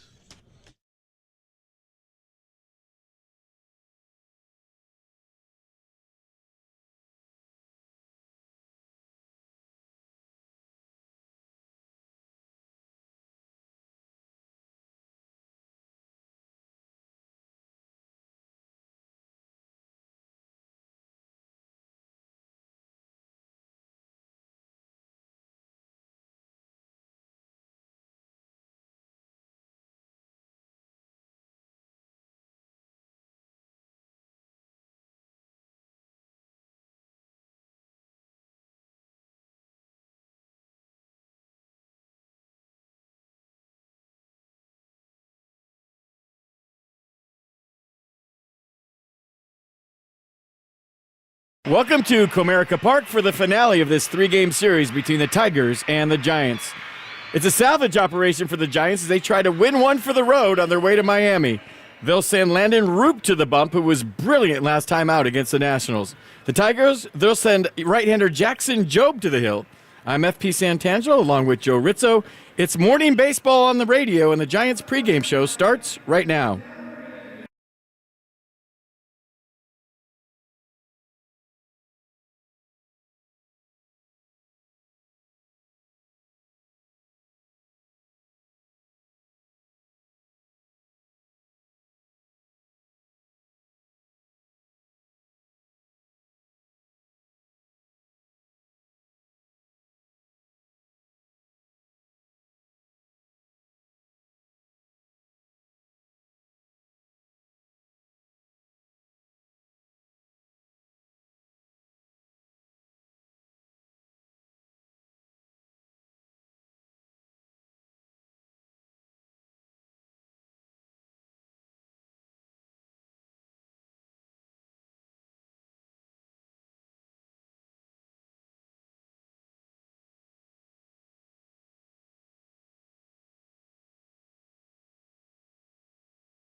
Hey, everybody, it is May 28th in Giants history, and if you know, you know, and I know, and you know, we all know, this is one of the greatest highlights in this date in Giants history, annals, archives, you name it.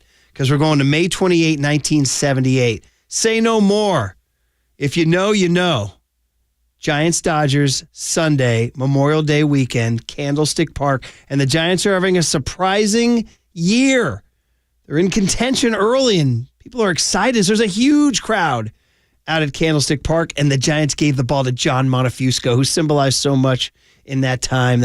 The pugnacious fastball-throwing John Montefusco facing off against the future Hall of Famer Don Sutton and the Dodgers. Okay, let's go to the 6th inning, man. Let's cue it up. Pitchers duel going on. Dodgers have a 1-0 lead. But at the top of the 6th, the Dodgers actually add 2 more. So it's 3-0. But here come the Giants in the bottom of the 6th. You know where we're going. Darrell Evans RBI single. That's nice. But the Giants load the bases and do up as Vic Harris. Now, all due respect to Vic Harris, Joe Altobelli has an idea that Mike Ivy, the first baseman, number 15, who would, maybe be waiting in the wings to succeed Willie McCovey, he's on the bench. He's got some pop. And Altobelli gives him the bat to pinch hit, and Lon Simmons takes it from here. The base is loaded. Giants trail 3-1. Sutton from a windup with the bases loaded, 1 out.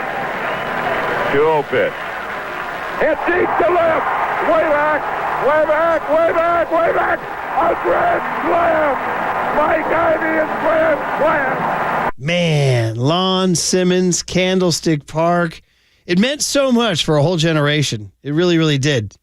You guys are out there saying, wait a minute, there's only, May 28th. What's the big deal? It was a big deal. Trust me. 56,103 fans losing their minds. And the Giants would go on to win that game 6-5. It was one of 2 career pinch hit grand slams for Mike Ivy.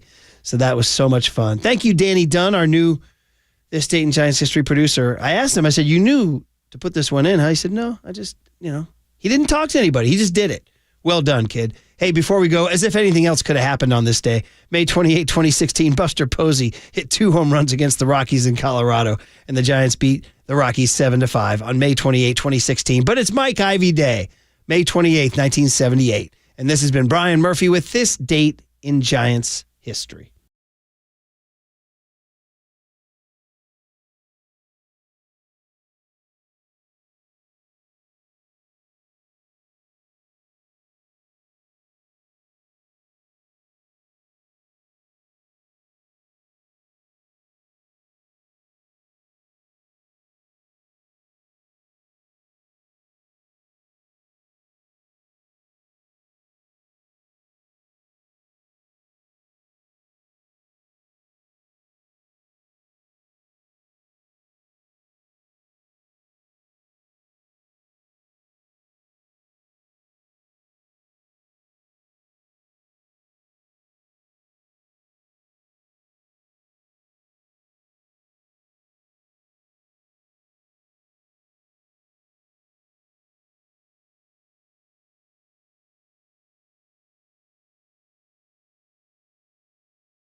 Oh, yeah, such a treat for us to get to do the Talkback, Murph and Marcus. We never get to do this unless it's these day games on the East Coast on a weekday. Just like today, Giants 10-10 first pitch in Detroit. You know who's there to call it? Our buddy, Frank Paul Santangelo, the kid out of El Dorado Hills. Although, FP, I was on your page.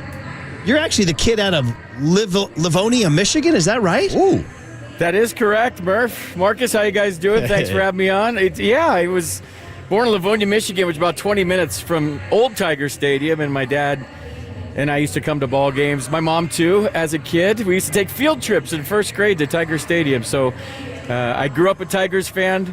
My first game at Tiger Stadium, I was telling Bill Askey this the other day, a couple of guys were playing catch in the outfield, and my dad and I were in left, And the old Tiger Stadium, the second deck used to hang over.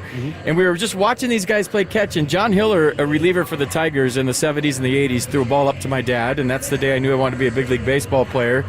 And ever since then, been a Tigers fan. They're my American League team. Obviously, the Giants are my National League team. So it's kind of cool to come back here and watch some baseball here in Detroit. The team's playing well, and just brings back a lot of... I Googled the house I grew up in until I was 7 years old, and we moved to California today on Google Maps. Saw it right in the same place on the same street, and nothing has changed. So it's kind of cool to be back here. Well, I was going to say, FP, if you grew up with them as your American League team, how were you feeling during the 2012 World Series? Well, that was a tough one for me. I'm a Giants guy now, so, the allegiance has passed. It was Trammell and Whitaker.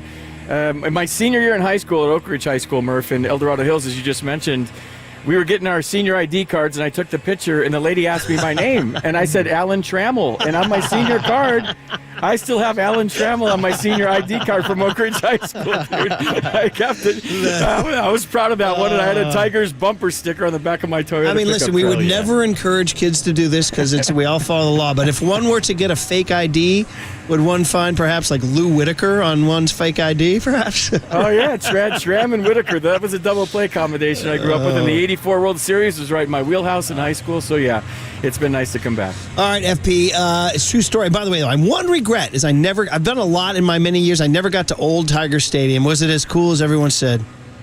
It was right in the middle of the city, Murph, and as a kid when you grow up and it's downtown Detroit and you walk through those gates, and I'll never forget it, and I'm sure a lot of fans can relate to this, whatever their ballpark is, and you come through the tunnel and you see green grass in the middle of the city, and then guys are playing baseball on it, and then you ask your dad about professional baseball players, and he says, they get paid to do this, and you're like, I want to do that. So yeah, it was one of the old classic ones, and I told this story the other day too, so forgive me if you've heard it before, but when I was with the Expos, we were playing the Tigers in interleague play, and the great Ernie Harwell, the voice of the Tigers for all those years, the Hall of Fame broadcaster, who in my mind is one of the best to ever do it, walked into the Expos clubhouse and he said, where's that kid from Livonia? And he came over to my locker, introduced himself, and I was like, it was one of those bucket list moments. I got to meet the guy I grew up listening to. It was really cool. Dude, that is heavy bucket list moment for sure. Okay, well, that's good. I like the scene setter.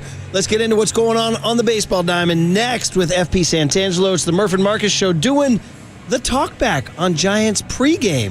Giants Day Baseball on the Sports Leader.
Brian Murphy, Marcus Boucher back here in San Francisco talking to our buddy FP Santangelo in Detroit, Michigan at Comerica Park where the Giants take on the Tigers in the getaway day game before the Giants have an off day Thursday and go down to Miami for the weekend in South Florida.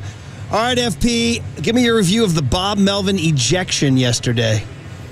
Well, Tony Randazzo had a quick trigger, and I think Bob was just complaining about some strikes. I think one to Chapman was bad, and then I think Patrick Bailey had a 9-pitch at-bat where it was clearly ball 4 on the replay, way outside of the zone. If it was the ABS, he would have tapped his helmet and walked, and I think Bob was chirping. And you see this a lot with umpires in today's game. They have a short fuse. They're not taking anything from anybody. They're just running people left and right.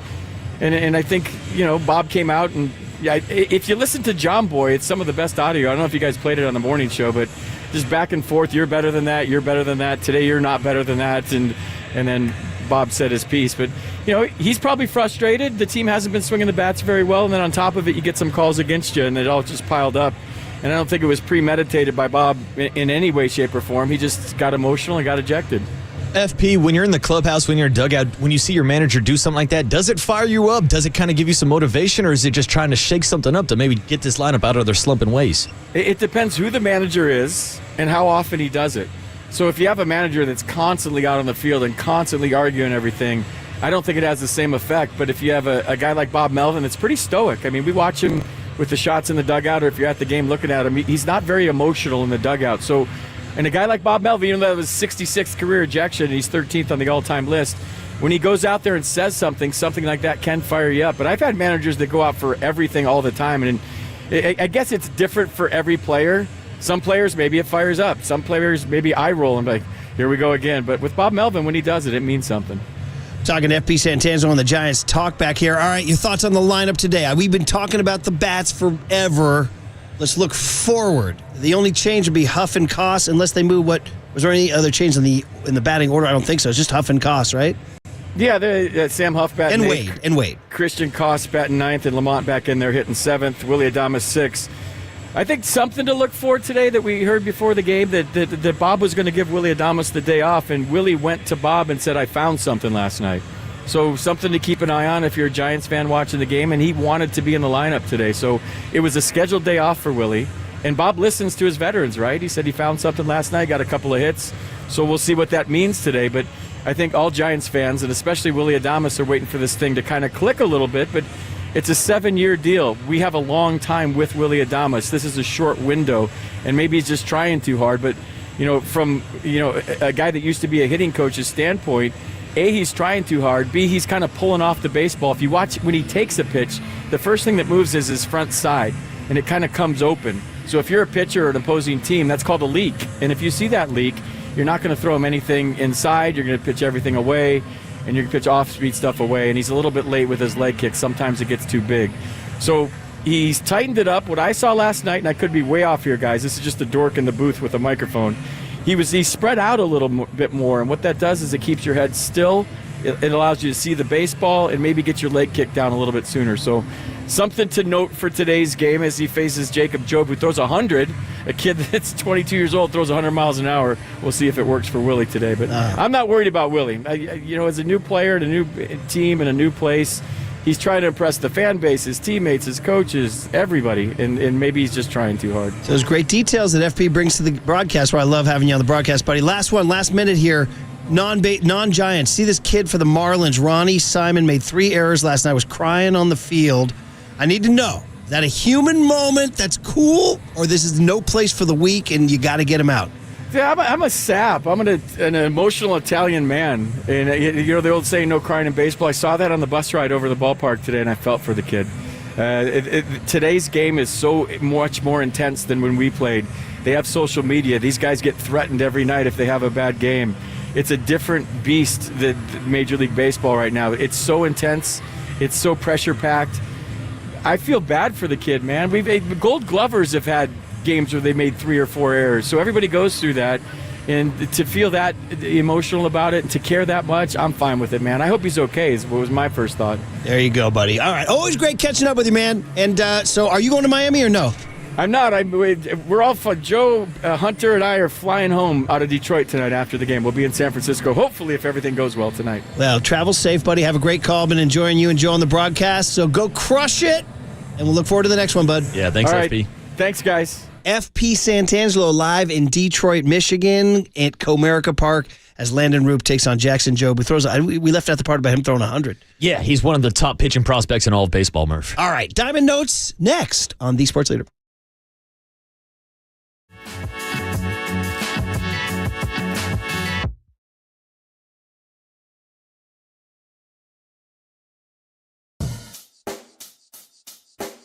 Check the mic and make sure it sound right, boys.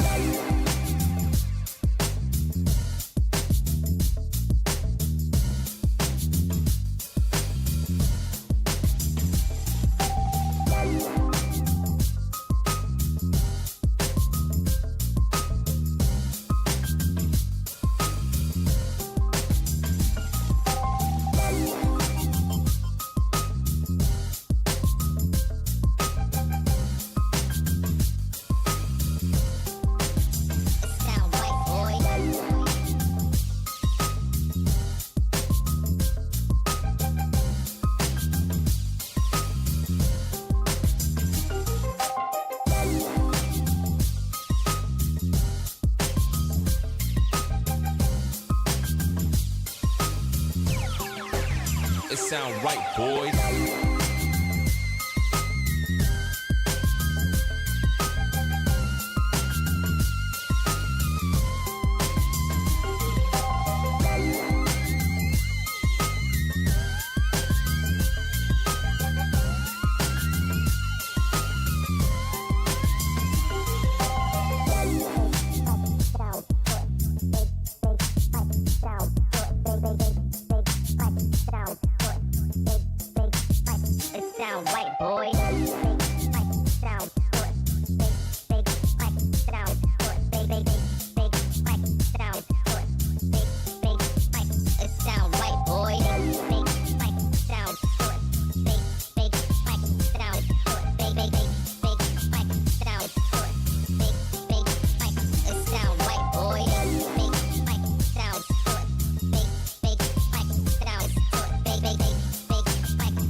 Sound right, boys.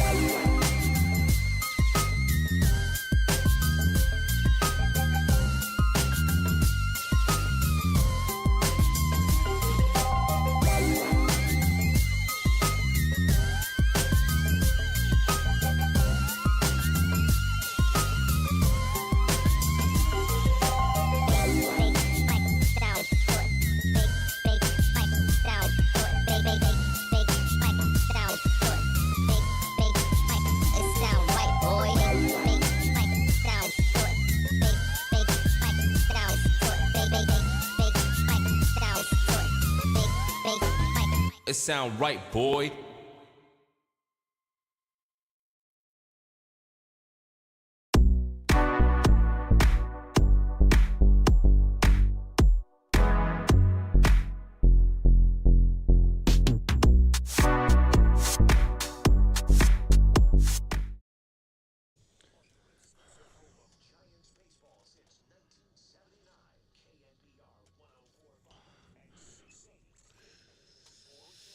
Diamond Notes, away we go. Murph and Marcus get to do the pregame. We're excited. Starting pitchers today, sponsored by Benjamin Moore Paints. Experience the Benjamin Moore retail difference at our independently owned authorized retailers today or at benjaminmoore.com. Giants going Landon Roop. Takes the hill today, his 11th start of the season. Hey, in 4 starts this month, 1-1 with a 1.64 ERA, looking to keep the winning going. Coming off a nice outing on Friday in Washington, D.C., where he scattered 5 hits over 6 innings in a 4-0 shutout. For the Tigers, it's Jackson Jobe.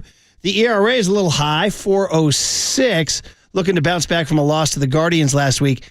But he only gave up 2 runs on 4 hits over 5 frames. So this guy's the FP tells us throws 100. Watch out, young prospect. Yeah, and Murph, the keys to the game are sponsored by Stevens Creek Lincoln. Experience luxury on your terms at Stevens Creek Lincoln. Buckle up and drive safely, and buckle up Detroit Tigers hitters, because you will be facing off today against Landon Roop and his curveball. And that's one of the keys to the game, is for Landon Roop to establish the curveball early. Roop's curveball has been nearly unhittable this year, as opponents are hitting just 14 for 78. That's a 179 batting average, and he has 31 strikeouts and a 41.8 whiff percentage when he throws at Uncle Charlie. That's if you call a whiff a swing and miss or a strikeout. We could debate later. Swing and a miss. Finally, hitting the lumber, sponsored by Golden State. When you succeed, we succeed. Visit us today at goldenstatelumber.com. Let's shine a light on Elliot Ramos. Has a hit in 9 of his last 11 games. He's slashing .347. Yeah, he's slashing 347 curls. He's hitting 291 with 7 homers and 19 RBIs off of righties. So we're going to finish the slash later on. That's hitting the lumber. And coming up, we still have our player who's hot, our X Factor, and out-of-town scoreboard as Diamond Notes continue on KNBR, the Sports Leader.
All right, Diamond Notes are back. Murph and Marcus, we get to do the pregame. How exciting. Hey, who's hot? Sponsored by Valley Heating, Cooling, Electrical, and Solar, locally and family owned. For 63 years, it's your guy, Wilmer Flores. Has a 306 average, 934 OPS, and 12 RBIs over his last 13 games. He will drive in a run. Flores is 45 RBIs this season, 5th best in the major leagues, and the Giants are 18-7 when Wilmer drives in a run. Ooh, Murph, now it's time for the X Factor, sponsored by Casino Matrix. Progressive jackpots are here. Where are you? Where you see? Just drop in 1-800-GAMBLER. And today's X Factor, according to John Joe Curley, is Camilo Doval, who enters today with an 18-inning scoreless streak, 3rd longest active streak in Major League Baseball, behind Danny Columbine from the Minnesota Twins. And Zach Wheeler has gone 22 and a 2/3 straight scoreless innings. His 118 opposing average ranks 4th in Major League Baseball. All right, Marcus, we're going to finish up this outstanding run here with our out-of-town scoreboard sponsored by NorCal Toyota. Let's go places with the Toyota out-of-town scoreboard. We got morning baseball. If you want to look jonesing for a little morning ball, how about Will Venables' Chicago White Sox? Shout out the San Rafael High Bulldogs. Taking on the New York Mets. It's a 10-10 start. Mets trying to keep a 4-game home win streak alive. It is in Queens when they take on the White Sox. The Mets are 21-6 at home. Keep that in mind when you go visit those blue and orange guys.